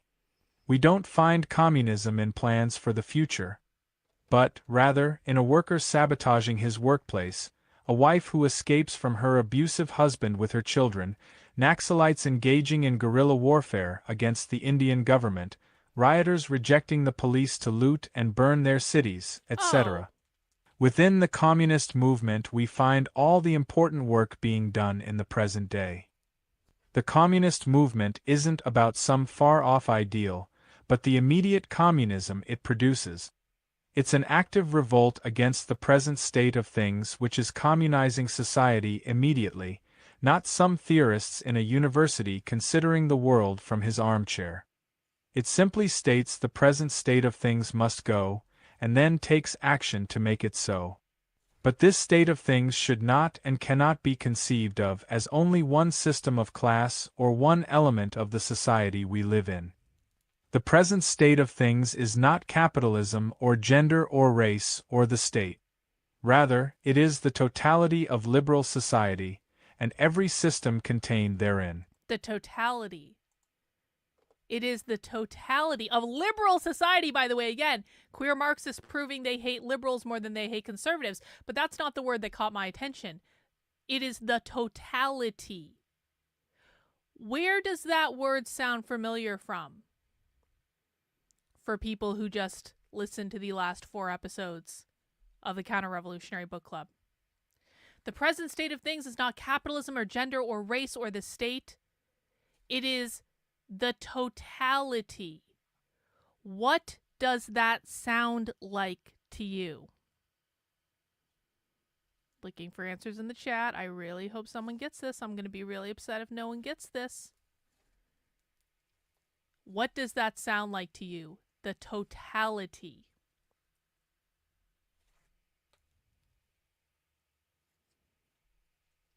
All right, everyone's sleeping? Everyone's sleeping? No, I wasn't thinking of the Mary Nardini gang. I was thinking of something even before that, actually. That's a good guess, though, Mizakan. What did they call capitalism in Against the Gendered Nightmare? Against the Gendered Nightmare was the last 4 episodes of the Counter-Revolutionary Book Club. It took us 4 episodes to read that whole thing because it was long. What are some of the words they used for capitalism in Against the Gendered Nightmare? Does anyone remember? Domestication was a word they used for capitalism. Civilization was a word they used for capitalism. Leviathan was a word they used for capitalism. And another word they used for capitalism was totality.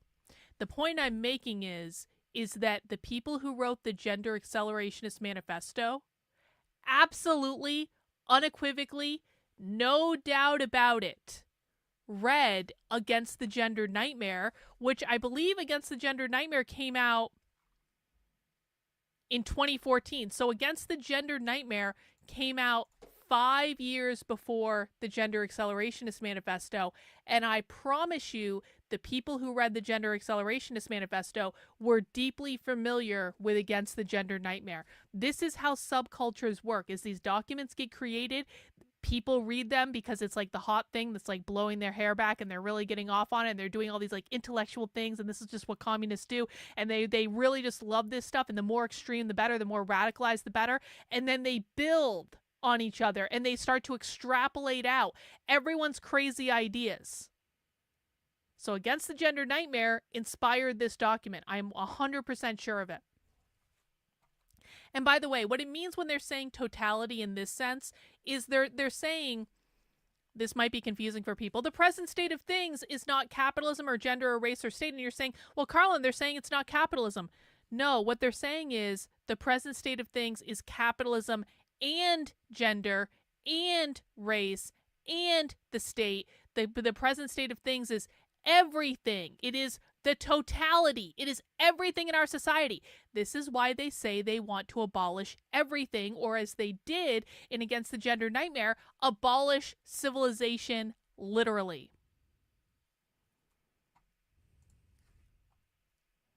Rather, it is the totality of liberal society, and every system contained therein. As such, the communist movement finds itself in stark contrast with liberalism and gives us a counterpoint to the failed analysis and politics of liberalism. Liberal analyses reduce oppression to a number of separate, but intersecting, systems of oppression. This renders the fights against them as separate, but allied. There's an anti-racist movement, a feminist movement, an economic justice movement, etc. See, they're saying it's not about all these separate things. All these separate things work together. That is what the totality means. There's an anti-racist movement, a feminist movement, an economic justice movement, etc., but these are only allies, not the same movement. This forms the liberal conception of intersectionality. This liberal version of intersectionality presents systems that can be domineering or... And isn't it funny that they're calling intersectionality liberal? They're calling Kimberly Crenshaw, who is the inventor of intersectionality, they're calling Kimberly Crenshaw one of the preeminent critical race theorists that is always held up by conservatives as being so far left. The actual queer Marxists are calling Kimberly Crenshaw and intersectionality liberal. That's not a good thing in this context. They're saying Kimberly Crenshaw and intersectionality, that's like not remotely far left enough for us. That's like, they basically think Kimberly Crenshaw is like a moderate Democrat. This liberal version of intersectionality presents systems that can be domineering or passive. Thus a white gay man only ever truly experiences anti-queer oppression, and all other systems are silent to him. In truth, oppressive systems are more than that. There is no one untouched by the domination of class systems within liberal society. Everyone, from the most powerful capitalist to the lowliest worker, from the domineering patriarch to the uncertain young trans woman, from the controlling asylum administrator to the schizophrenic force-fed medication, from the white gentrifier to a black family pushed out of their family apartment, all experience the control of these systems. No one is left untouched. Rather than being systems of passive control, they are an active totalitarian whole, a totality. This totality encompasses every part of society, Boom! dominates every member of society, and alienates everyone and everything contained within. It is inescapable and domineering. Totality is where communist analysis, rather than liberal analysis, must lead us. Oh! We find similar problems in liberal conceptions of identity politics, which see oppression as done to specific identities over classes. So this is going to be interesting too, and you're going to also see this in other queer Marxist literature. Queer Marxists explicitly reject identity politics. This is also going to come as news to conservatives and right-wingers who don't understand this. Liberals engage in identity politics. Communists, queer Marxists, explicitly reject identity politics because they reject identity. They reject all categories. So when liberals are saying, oh, white men or black women or whatever the fuck, they're accepting categories on the basis of engaging in identity politics, whereas queer Marxists are like, we don't want any categories at all. I don't know what you guys are doing. So queer Marxists explicitly reject that. Does everyone understand? Yes. And we are going to be getting into this when we get into the gender nihilist stuff, where they talk about this a little bit more. They want the eventual elimination of all categories. So congratulations. If you don't like identity politics, they agree with you. And they don't want it either. And their worldview and their strategies are explicitly about getting rid of what they believe is a liberal narrative. We find similar problems in liberal conceptions of identity politics, which see oppression as done to specific identities over classes. This renders the identity as the base rather than the superstructure. What this means is that the liberal conception of liberation is respecting your identity and treating your identity fairly. But even if we do this, our identities would still oppress us because it fails to address the underlying conditions that cause them. To them, stripping away the domination of the specific system of oppression we experience renders us free from it, becoming equal with those with privileges. But this leaves the totality untouched. Liberal politics is ultimately one of reformism, not revolution or abolition. Communist politics provides us with a path forward through abolitionism, not reformism. Gender can't be reformed to free us, it must be abolished. Totality. When discussing material bases. Wait, I don't want to rush over that line. Gender can't be reformed to free us, it must be abolished. It's very on the nose, isn't it? Very on the nose. Liberal politics is only one of reformism. It's not one of revolution or abolition. What they're saying there is liberals want to work within the current system and, tweak things here and there, but really all they're doing is reforming the current system. Queer Marxists reject reformism entirely. They don't believe in reformism. They don't believe in elections. If you are working within elections, as the DSA does, and by the way, queer Marxists don't like the DSA, you are reformers. Queer Marxism exists outside of the reformist bubble. Okay? And they're explicitly saying, they're like, those stupid liberals, they just want reformism. We want revolution and complete abolition. And what do they mean when they say they want abolition? Gender can't be reformed to free us, it must be abolished. Oh. Totality. When discussing material bases and superstructures, it's important to acknowledge existing analyses of these systems. The more traditional analysis of these systems view the base purely in terms of capitalistic relations of production. The base, in this view, is purely the capitalist ownership of the means of production. This basal relation then goes on to enforce other systems of oppression within the broader liberal social order. Gender is not basal, but an aspect of the superstructure produced by capitalistic relations of production. So they're saying it again. Gender isn't part of this, of the means of production. Gender is separate than that. Gender is not basal, but an aspect of the superstructure produced by capitalist relations of production. But this view ignores the basal aspects of other systems of oppression. Gender is not merely an identity. It is fundamentally a relationship of production producing a system of class. Nor are gender and capitalism alone in being basal. We find Hang on. Micah, I think you might be new here. Micah says, listening to these people's ideas is exhausting. Well, that's why they're winning and you're losing. Don't they have anything productive to offer society? They believe this is productive, Micah. They believe this is productive. And what's more than that, Micah, their ideas are winning. Their ideas are taught to your children in schools. Upwards of 40% of people in public schools today believe they are genderqueer, gender non-binary, gender non-conforming because they are winning. So you might not like their ideas, but to say they're not being productive, they're being more productive than you are. They're being more productive than anyone who complains about the left on Twitter. Do you want to know why? Because they're changing culture. They're impacting minds. They're controlling the education of children. They're convincing people that gender is not a real thing. So what they're doing is incredibly productive. They are actually making real change. And if you don't understand them, because it's just, oh my God, it's so hard, guys. It's so hard. It's so hard. It's so hard to listen to something on the internet. Oh my God, I just don't know how you do it. It's so hard.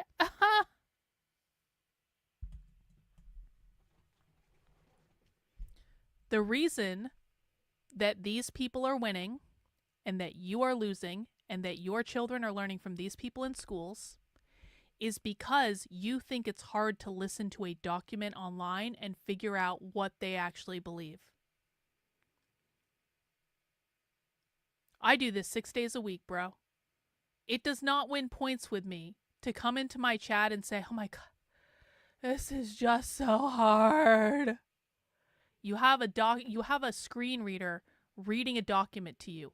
Literally, all you need to do is sit back and listen. And if you think that this is hard, imagine how hard it was for these people to take over the public schools. Imagine how much harder these people have had to work for decades and decades and decades and decades and decades. And this is why they win and why you lose, because they're willing to do this shit literally every single day of their lives. Don't ever complain to me about reading a paper that you don't even have to read, that's being read to you and interpreted for you. And the reason that the fact that people complain about this and then they wonder how all this happened, I'll tell you how it happened. One side did the work and one side didn't. We find basal aspects to neuronormativity, white supremacy, the state, etc. However, it would be a mistake to interpret these other systems being basal to imply they're separate. If we do so, we run into the same problems liberal analyses of intersectionality create. When capitalistic production goes on, it relies upon the reproductive labor imposed upon women at home. The value produced in the workplace would be impossible without new generations of workers being reproduced and without support for the workers through reproductive labor of their partners and that they do themselves. In this way, reproductive labor is unpaid labor done for the capitalist class as much as it is an independent system of class to capitalism. We also find similarities in the enforcement of cis-heteronormative systems and the enforcement of disability. Both disabled people, both in the form of physical disability and neurodivergence, are socially defined in terms of the ability to engage in normal laboring. When someone is unable to labor for a boss in ways other workers are able to, that is made into a disability. And queerness is a reflection of this within relations of production. Queerness is a lack of engagement with the enforced labor of gender, after all. It is no mistake that queerness so frequently gets conceived of in terms of mental illness. They are materially reflections of each other in different parts of the base. And this discussion cannot ignore the relations of production inherent to the state. Ultimately, the state is labor. It is as much engaging in labor to break up a strike as it is to turn cloth into a coat. But this labor is not the same. Cops are not workers. Unlike a worker, a cop breaking up a strike is not producing value for the capitalist class. Instead, cops are enforcing the structures of labor production themselves. This is, in itself, a vastly different. Cops are enforcing the structure of labor production itself. As a reminder, the left believes the police are the enforcement mechanism of capitalism. This is, in itself, a vastly different relationship of production than that of workers. They are not unrelated, but the labor of the state is the labor which serves to enforce the relations of production which produce class systems. Unlike what many theories of the state would say, this is not superstructural. This is basal. Of course, other systems of oppression have basal elements as well which connect in similar ways.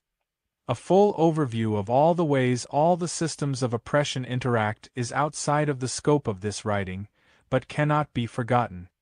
These relations of production are not separate.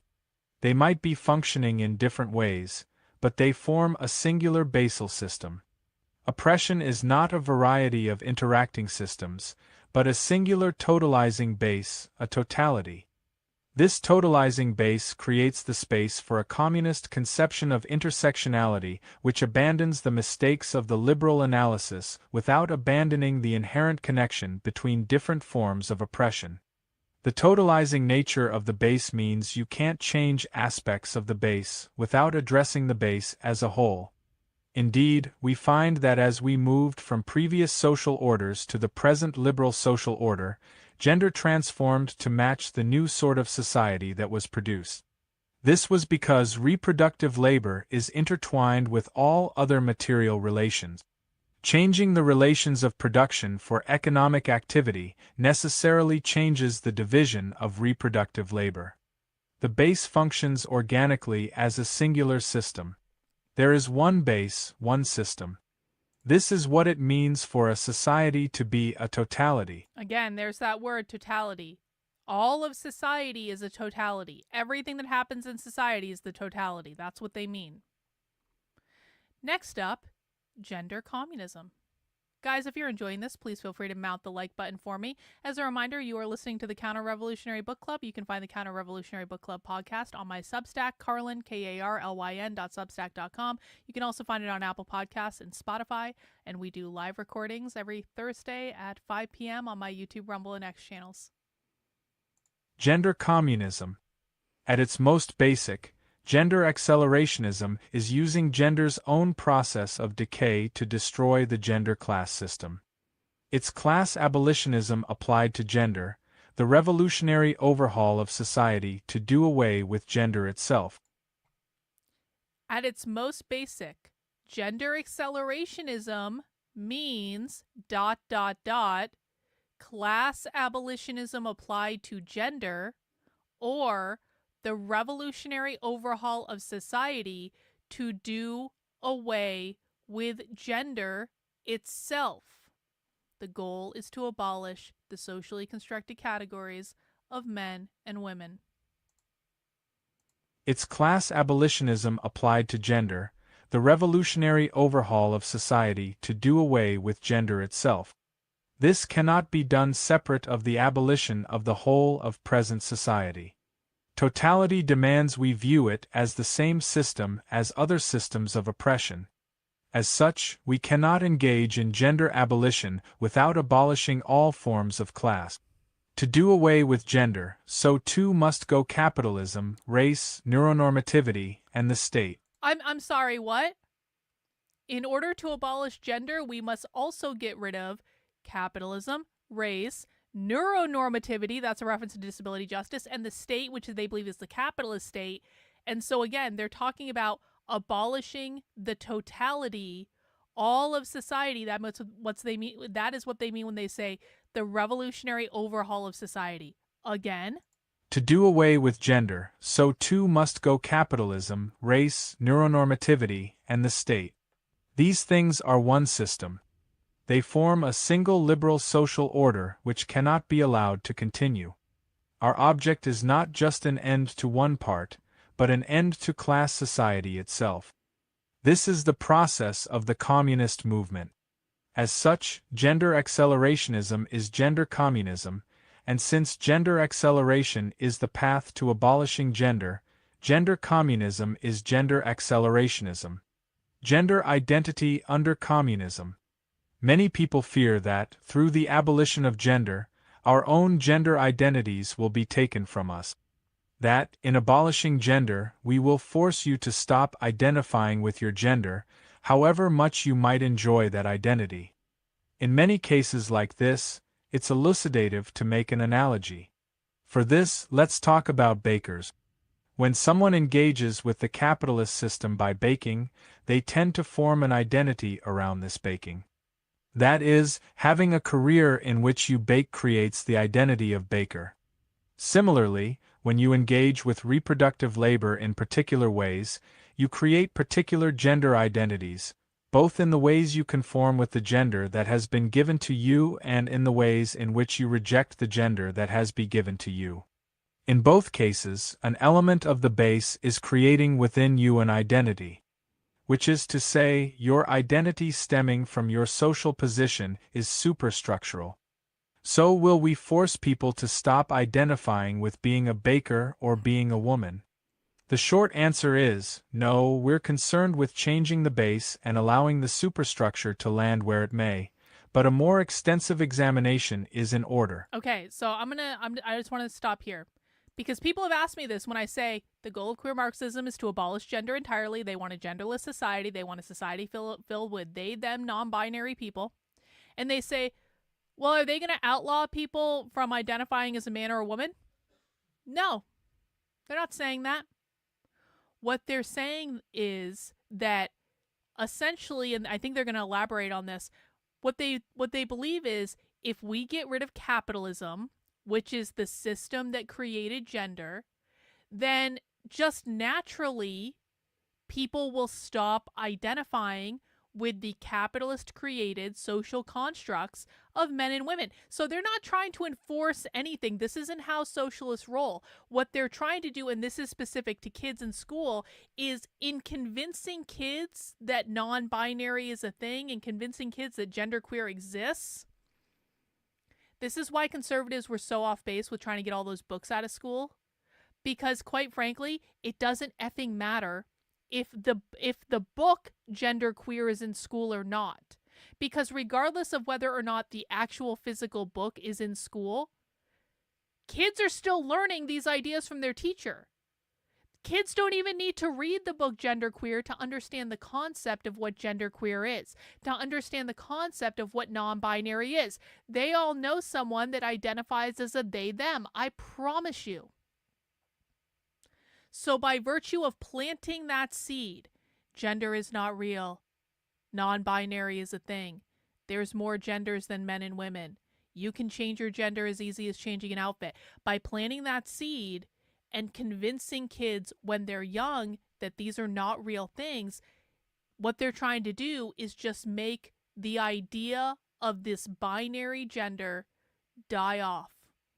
Because as people have those ideas in their head, as they get older, they're going to continue to carry those ideas, because anything we learn by the time we're 8 years, anything you learn basically before you turn about 8 years old, that is cemented in your head forever and ever and ever, and it is almost impossible to get people to stop believing things that they learned really, really, really young, because that's the way our brain works. It's when our brain is the most malleable. That's why you always want to have your kids start learning a foreign language when they're young. My husband started learning English when he was 7 years old. He's from Ukraine. He speaks Russian as his first language. He started learning English at 7 years old. That's why he's fluent in English today. Speaks it beautifully. Has a Russian accent that he doesn't like, that he wants to get rid of, but that's neither here nor there. I like his accent. I don't want him to get rid of it.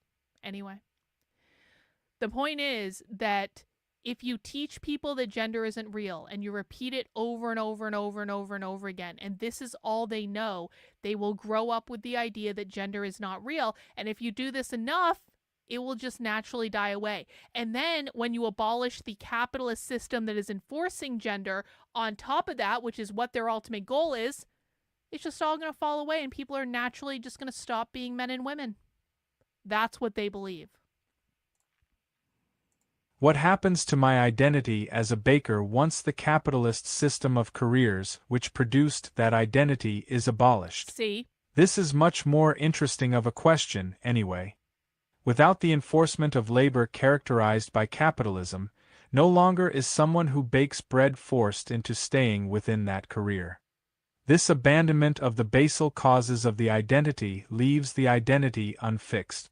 The identity may persist. For example, if you really love to bake bread, you may continue to identify with being a baker, but there's no underlying logic to the identity, nor does it come out of or reinforce structures of power like identifying as a baker today. So this is like when we hear Sophie Lewis say things like, there's going to be no need for private kitchens in households, and because you're going to go down to the community canteen and you're going to get all your food from the community canteen, and so you're not even going to want a private kitchen in your house. And then Sophie, when she's talking about getting rid of private kitchens, is always very clear to say, if you want to cook food in your house, you can. If you want to have a private kitchen, you can. If you're just doing it for joy or for a hobby or something like that, there's nothing that's going to prevent you from having a private kitchen, but you're not going to want one because all your food's going to be delivered to you in the canteen, and you're going to get to eat with the comrades in the canteen, and the social structure is going to be around the canteen. So it's not that you can't have a kitchen, it's that you aren't going to want one. And they're applying the same idea to gender. They're saying, listen, you can identify as a man or a woman. You can do that.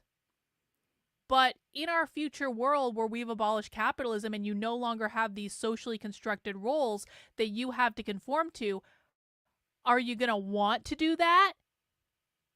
Is that going to be ideal? I mean, if you want to do it, but maybe you're not going to want to do that. That's the argument that's being made. The identity may persist. For example, if you really love to bake bread, you may continue to identify with being a baker, but there's no underlying logic to the identity, nor does it come out of or reinforce structures of power like identifying as a baker today. But, unlike today, you can engage with baking without it becoming something fixed to you, without becoming a baker. Over time, the identity of being a baker will likely fade, though there are many social factors which could allow it to persist, but it would lose its social and political significance. There is no need to enforce the abandonment of the identity of baker to do away with the career system which has produced it. In this way, there is no need or desire to force people to stop identifying with their gender. The end of gender as a system of power is our goal, and the end to gender identities is an eventual result, if it will happen at all, not something of importance or which we should strive toward. No future. Tied up with all parts of the present state of things is the necessity for continual growth.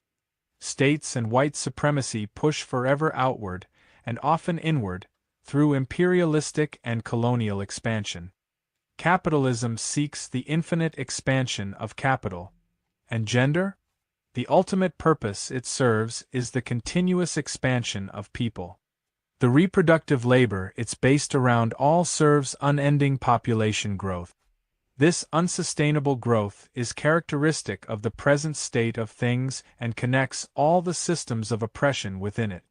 Communism of all sorts must ultimately challenge this need to grow and expand. That's another question. Socialism destroys the need for economic growth, anarchy the need for state growth, queerness ultimately decouples love and reproduction. No longer... Okay, so check that out. Socialism destroys the need for economic growth. Socialism and communism in this case basically mean the same thing. Socialism destroys the need for economic growth. Anarchy, the need for state growth, so colonialism and colonization is what they're talking about there. And queerness decouples love and reproduction. So again, remember back to all those times we've seen them talking about decoupling gender from reproduction.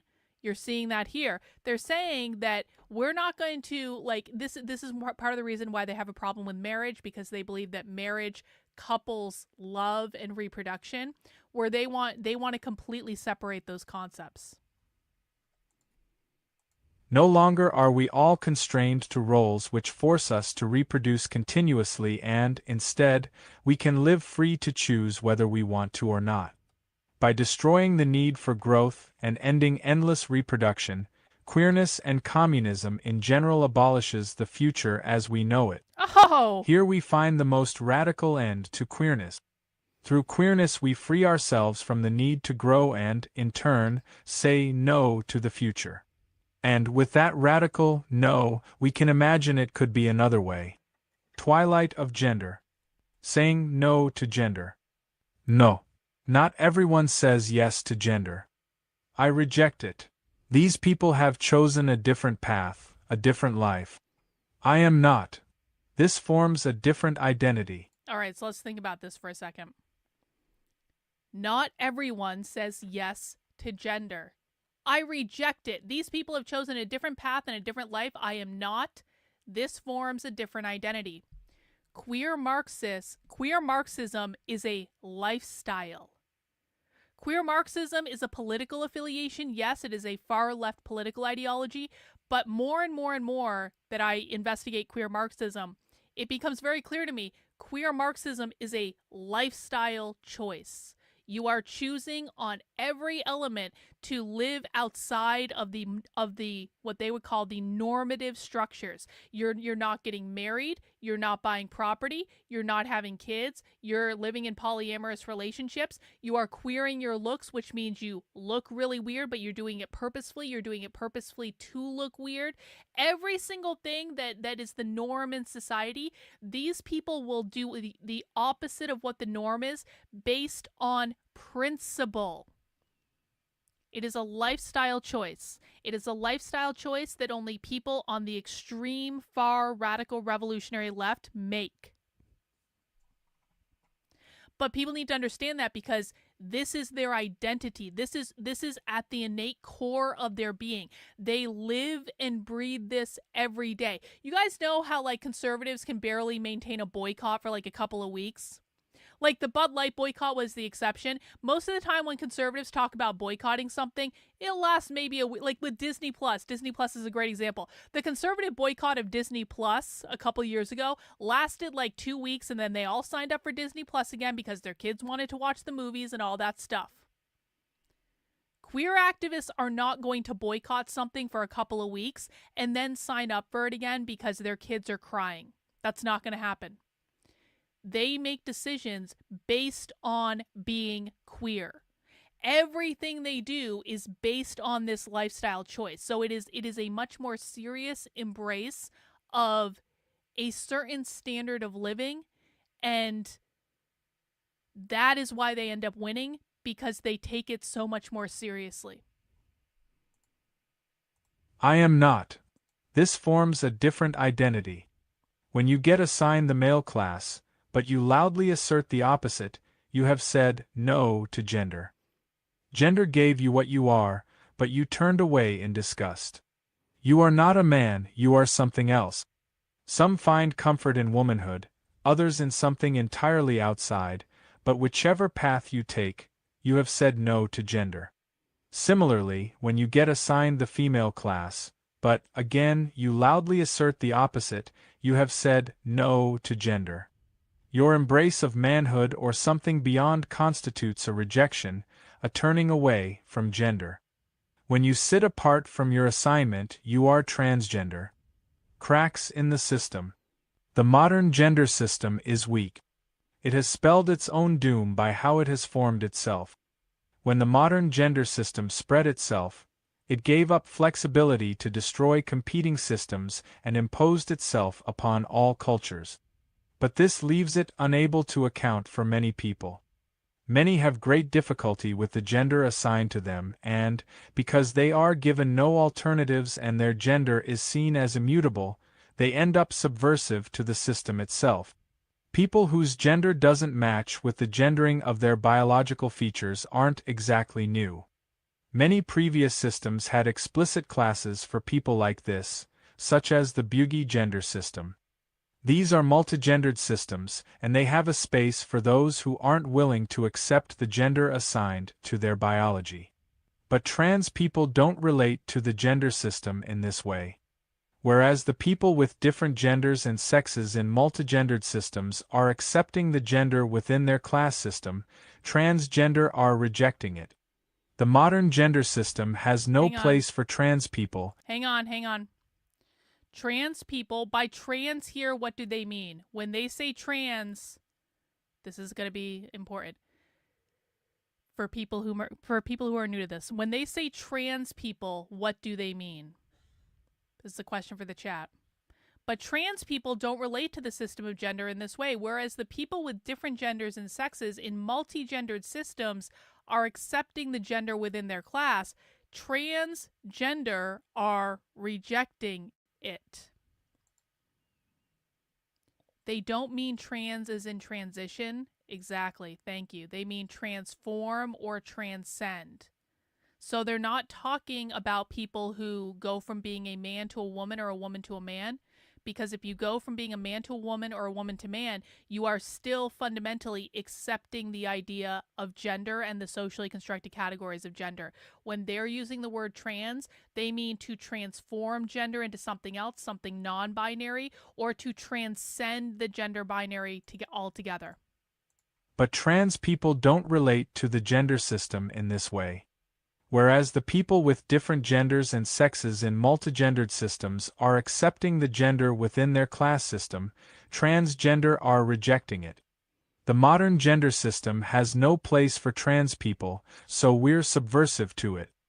As such, trans people are not transhistorical, but a historically contingent feature of the post-colonial gender system which has been imposed upon the world. Nor are trans people necessarily a feature everywhere in the world. Within gender systems which allow for gender variations, it's often inaccurate to call people acting within the context of their gender system trans because of how the system they live under functions. These gender systems were less repressive because of their flexibility, but they're more robust. Because of their robustness, combating them would require different strategies particular to that particular system. Unable to, or unwilling to, accept our place within the gender class system, trans people are dissent against it, and gender as it exists today cannot account for us. Other gender systems have been unable to or unwilling to accept our place in the gender class system. So they're saying that trans people don't accept the gender class system, which is men and women. Trans people dissent against it, and gender as it exists today cannot account for us. So again, this should reinforce to people that when they say trans, this is not about transition, it is about transcend or transform, because they're saying trans people have no place in this binary system. Now, if you're just transitioning from a man to a woman or a woman to a man, you do actually have a place in the binary system because you're a man or a woman. The only people who don't have a place in the binary system are people who are not identifying as a man or a woman, which means transcend or transform.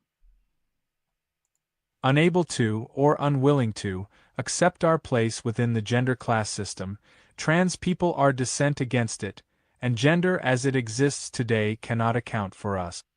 Other gender systems have been more flexible, more able to account for everyone within them. Multi-gender systems give options for people unable to work with the gender associated with their biology. This means that people can fit within the system easier and gives the system strength. Our system does not do this, and this is a crack within the system. It provides us with reason to say no. Revolution. As discussed earlier, performativity requires you to actively accept the class you're assigned to by gender. This is a strength of gender because it forces you to be complicit in your own oppression, but it's also a weakness. So they're saying here, if you accept that you are either a man or a woman, you are complicit in your own oppression, because by saying you are a man or a woman, you are buying into the gender class system that was created by capitalism. This is a strength of gender because it forces you to be complicit in your own oppression, but it's also a weakness. Since your class is based, in part, on your active acceptance of it, this creates the path to active rejection. Indeed, if enough people reject the gender assigned to them, gender cannot function. So this is what I said earlier. It's not that they're going to outlaw people identifying as a man or a woman. It's that they're going to put these ideas out there. Gender isn't real, it's a social construct, etc., because under revolution, if enough people reject the gender assigned to them, then gender as a system cannot function. They are trying to make cultural change to get people to fundamentally reject the idea of gender in the first place. Indeed, if enough people reject the gender assigned to them, gender cannot function. And trans people are those rejecting their gender, saying no to gender. Transform. This is a modern phenomenon which is subversive toward gender and presents us with a path forward. Here we find the core to the revolutionary potential of queer people. If everyone says no to gender, everyone ceases to accept it, then gender is lost. Bing. We find similar strategies among resistance to other class systems. People fight capitalism through a refusal to work, a general strike against it. Similarly, a collective no to gender rejects the class system and allows us to take it to its knees. This would be nothing but a revolution. It's an overhaul of society which allows for queer people to take its reins and remake it in our image. This act of class abolition by queer people, including a self-abolition of our own class, is a daring attack upon gender. Okay, including a self-abolition of their own class. Because remember, they're saying that the gender class creates 3 classes of people: men, women, and queer. So what they're saying is, and this is where we're going to get into gender nihilism a little bit later in the Counter-Revolutionary Book Club, not only are we rejecting the categories of men and women, but we're also rejecting the category of queer.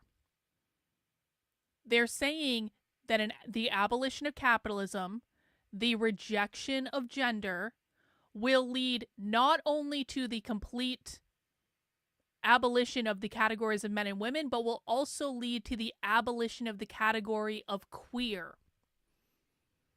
Does everyone understand this?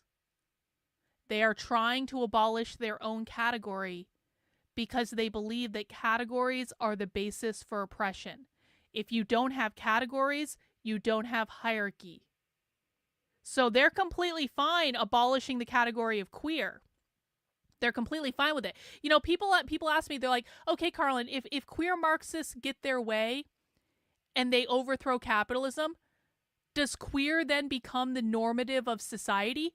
No, it doesn't. If queer Marxists get their way and they overthrow capitalism and we have the Marxist utopia, the entire category of queer goes away. So no, queer does not become the normative. It just goes away along with all other categories. This act of class abolition by queer people, including a self-abolition of our own class, is a daring attack upon gender. It takes over society to transform it and eliminate class from it. This means that such a revolution would be the dictatorship of the queer. So the dictatorship of the queer, which is of course an allusion to dictatorship of the proletariat, what they're saying is when we eliminate all categories, then we will be in a dictatorship of the queer. How you might think about this is like if men and women are eliminated and they no longer exist, there's no reason for non-binary to exist, right? Because non-binary, the whole idea of non-binary, no binary, is a response to the gender binary of men and women. So if you get rid of the gender binary of men and women, then you no longer need non-binary as a category. And then it becomes a dictatorship of the queer because everyone by inference becomes non-binary. Once you get rid of the socially constructed roles of men and women, you just have society. There's nothing else for people to be. So there would be no need to have an official category for it anymore because it's just everyone. And that is when you have a dictatorship of the queer. Dictatorship of the queer. Queer power.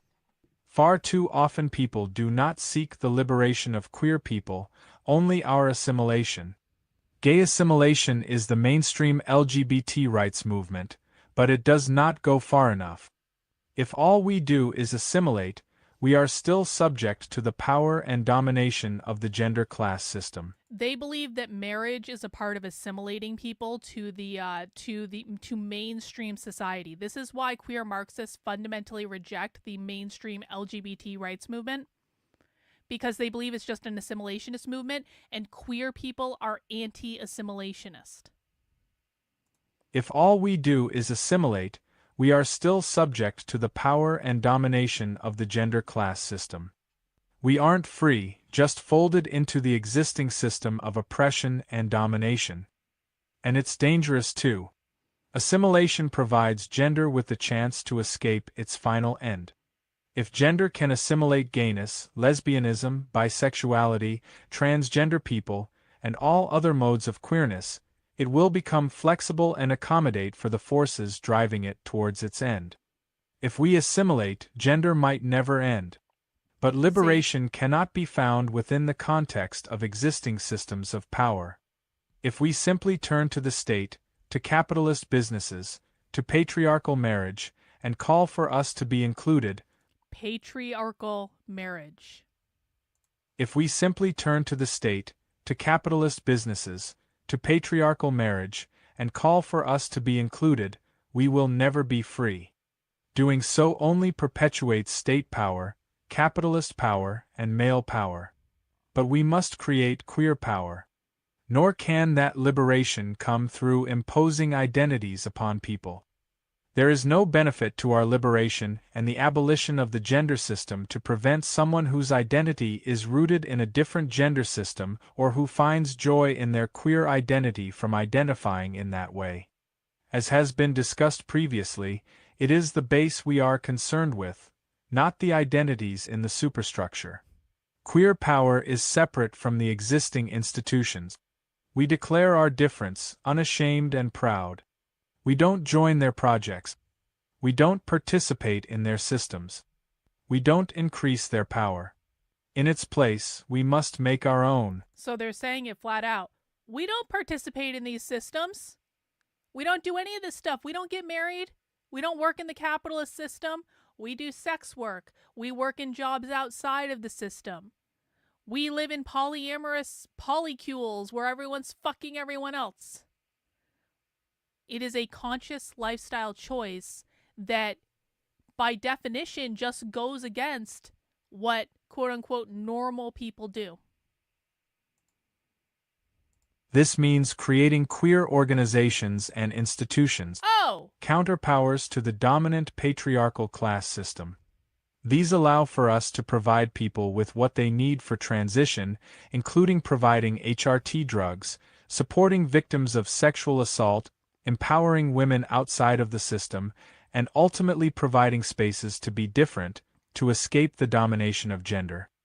It's important that these institutions don't recreate the sexual violence that enforces gender. This is difficult but necessary. We cannot allow sexual abusers or sexual assault to creep its way into our spaces. Queer power means safety from sexual assault and abuse. These things empower and enforce patriarchy, so we have no place for them. Pink terror. Patriarchal behavior is an act of violence. Violence is what it practices. We cannot oppose that through passivity and non-violence. Queer power needs violence to destroy gender. A sustained terror against those who seek to enforce gender and prevent gender's death.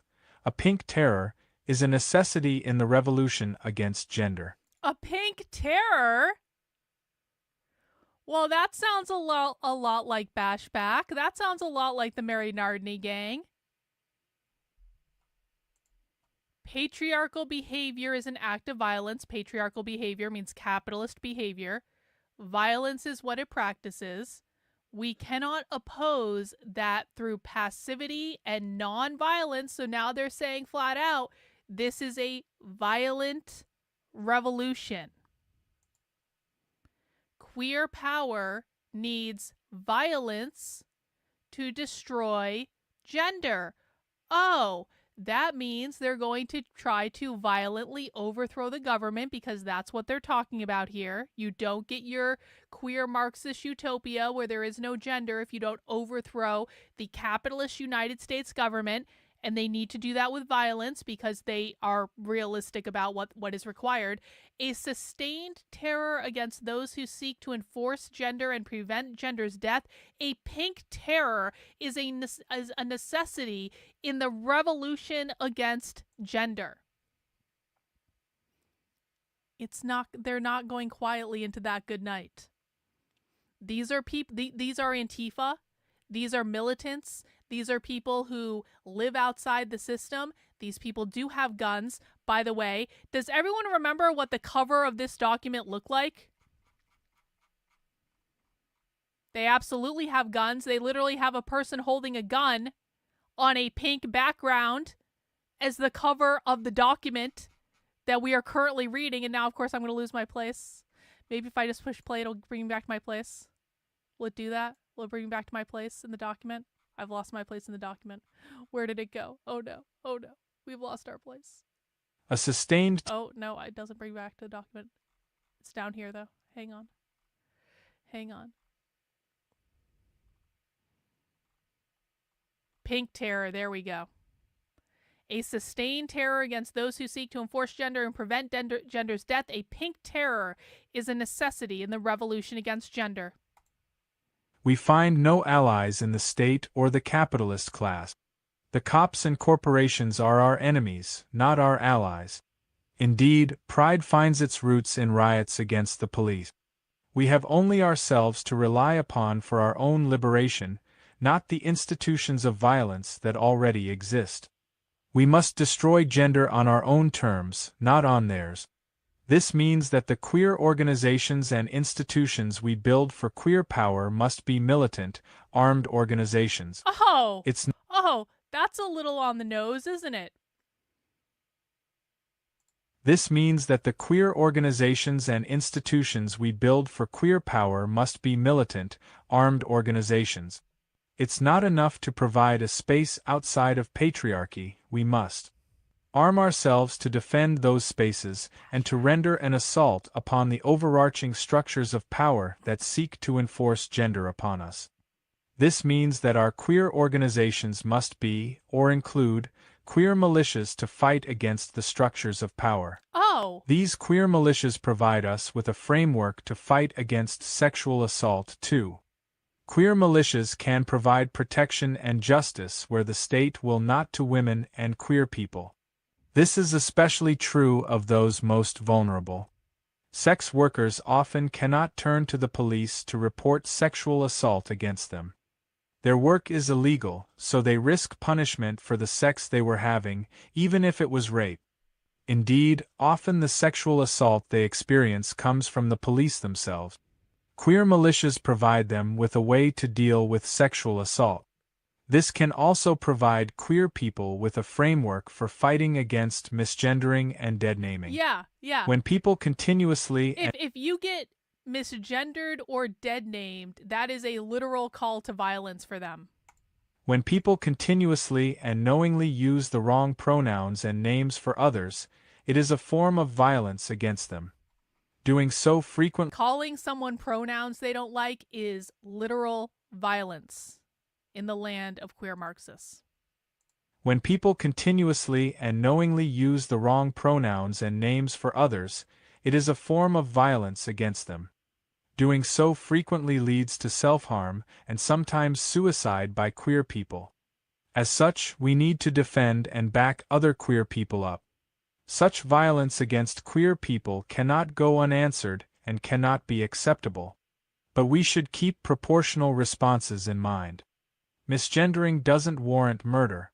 Bash back. Say that. Gender won't go down without a fight. So I just want to know, they're using a headline specifically, bash back.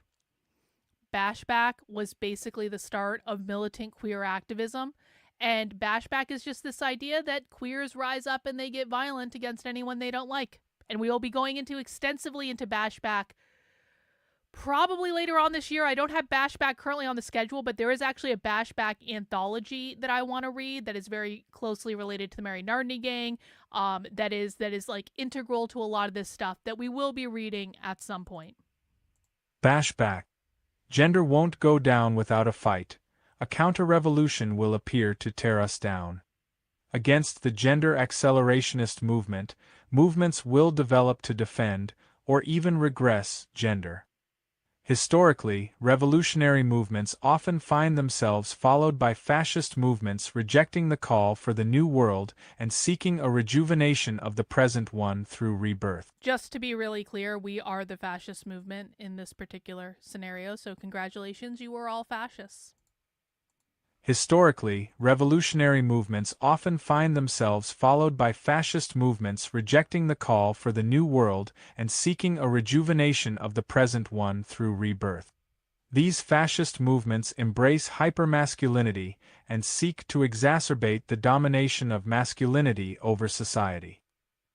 Here we find our clearest enemy, and the new fascist movements of the present will react to our accelerationism with reaction and counter-revolution. Here the queer militias will be needed to defend the revolution against advancing reaction. So now the violent queer militias who will all have guns are going to be needed to defend the revolution against us evil fascists who want to maintain men and women. AP says pink terror, is that where they explain pinko commies come from? So in World War II, when gay men were put in concentration camps, or they had to, maybe not, I don't know exactly the history, but like gay men in World War II had to wear a pink triangle, okay? The pink triangle was then, decades after World War II, reclaimed by queer activists who took the pink triangle and started to use the pink triangle as a symbol of queer activism. For when they first started using it, the triangle was still upright, so like a normal triangle. Eventually, though, queer anarchists inverted the triangle, so now when you see an upside down pink triangle, that is the symbol essentially for queer anarchism. So where the term pinko comes from is from the pink triangle that they made gay men wear in World War II, which they have since reclaimed as a point of like pride. There's something called Pinko Magazine. Emmy O'Brien, who's one of our favorite Abolish the Family Socialists, is on the editorial board of Pinko Magazine, which is it is queer anarcho-communism. Here the queer militias will be needed to defend the revolution against advancing reaction. Conflict will inevitably get bloody, and we'll fight in the streets as needed to shut down the counter-revolution and ensure our victory. These new movements won't be our only opponents. The forces of liberalism defending the present state of things will see us as a threat as much as the advancing fascists will. Oh, liberals are just as bad as fascists to queer Marxists. Oh, wow, I had no idea. The forces of liberalism defending the present state of things will see us as a threat as much as the advancing fascists will, and their opposition will be just as brutal. Cops will oppose us in force, and we'll need force to defend our gains, protect the revolution, and advance our victory. Victory at all costs. We cannot stop part way or allow for our defeat. Gender means the domination of all and sustained violence against women and queer people. We cannot allow for our defeat, and our eyes must be upon victory. This isn't merely a choice, it's a necessity. The Anarchist Library Anti-Copyright. That's it. The anti-copyright. The anti-copyright means no copyright at all. Because queer Marxists don't believe in copyright. Communists in general don't believe in copyright. But that works out well for us because that means we can read their documents on the internet. Hey guys, we made it to the end of the Gender Accelerationist Manifesto. I hope you guys enjoyed that little deep dive into queer Marxist insanity. This is part of the Counter-Revolutionary Book Club. As a reminder, if you want to find back episodes of the Counter-Revolutionary Book Club, what you need to do is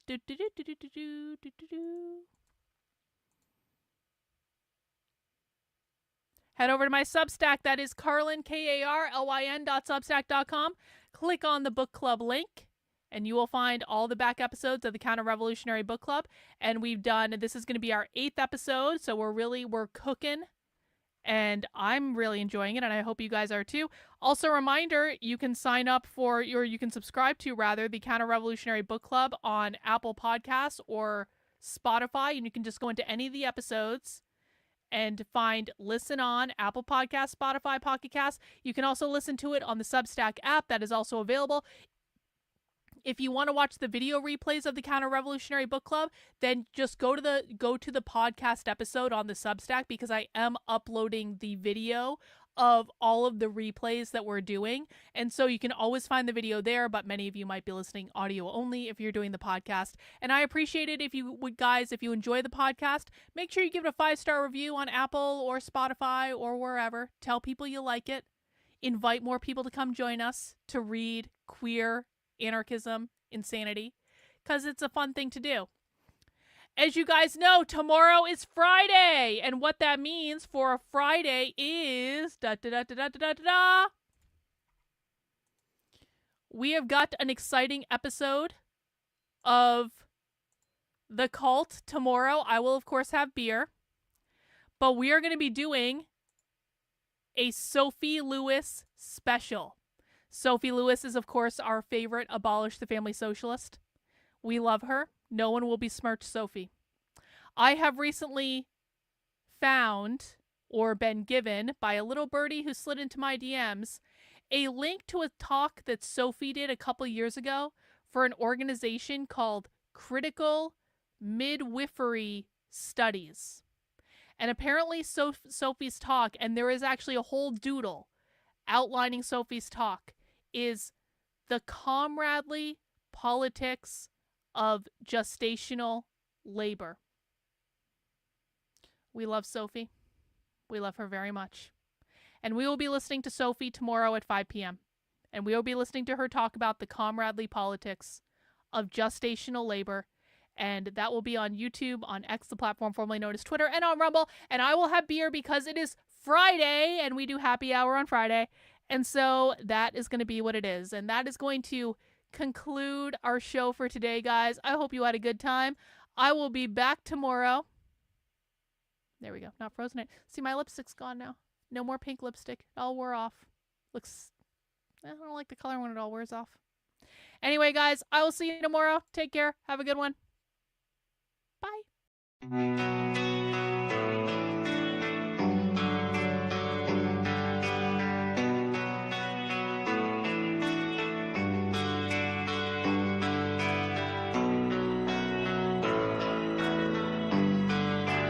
How are you feeling? How long have you been here? 3 months, May 17th. And what brought you? That's difficult to answer.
people dislike me because I am not completely like them.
resulted in your being here in the hospital?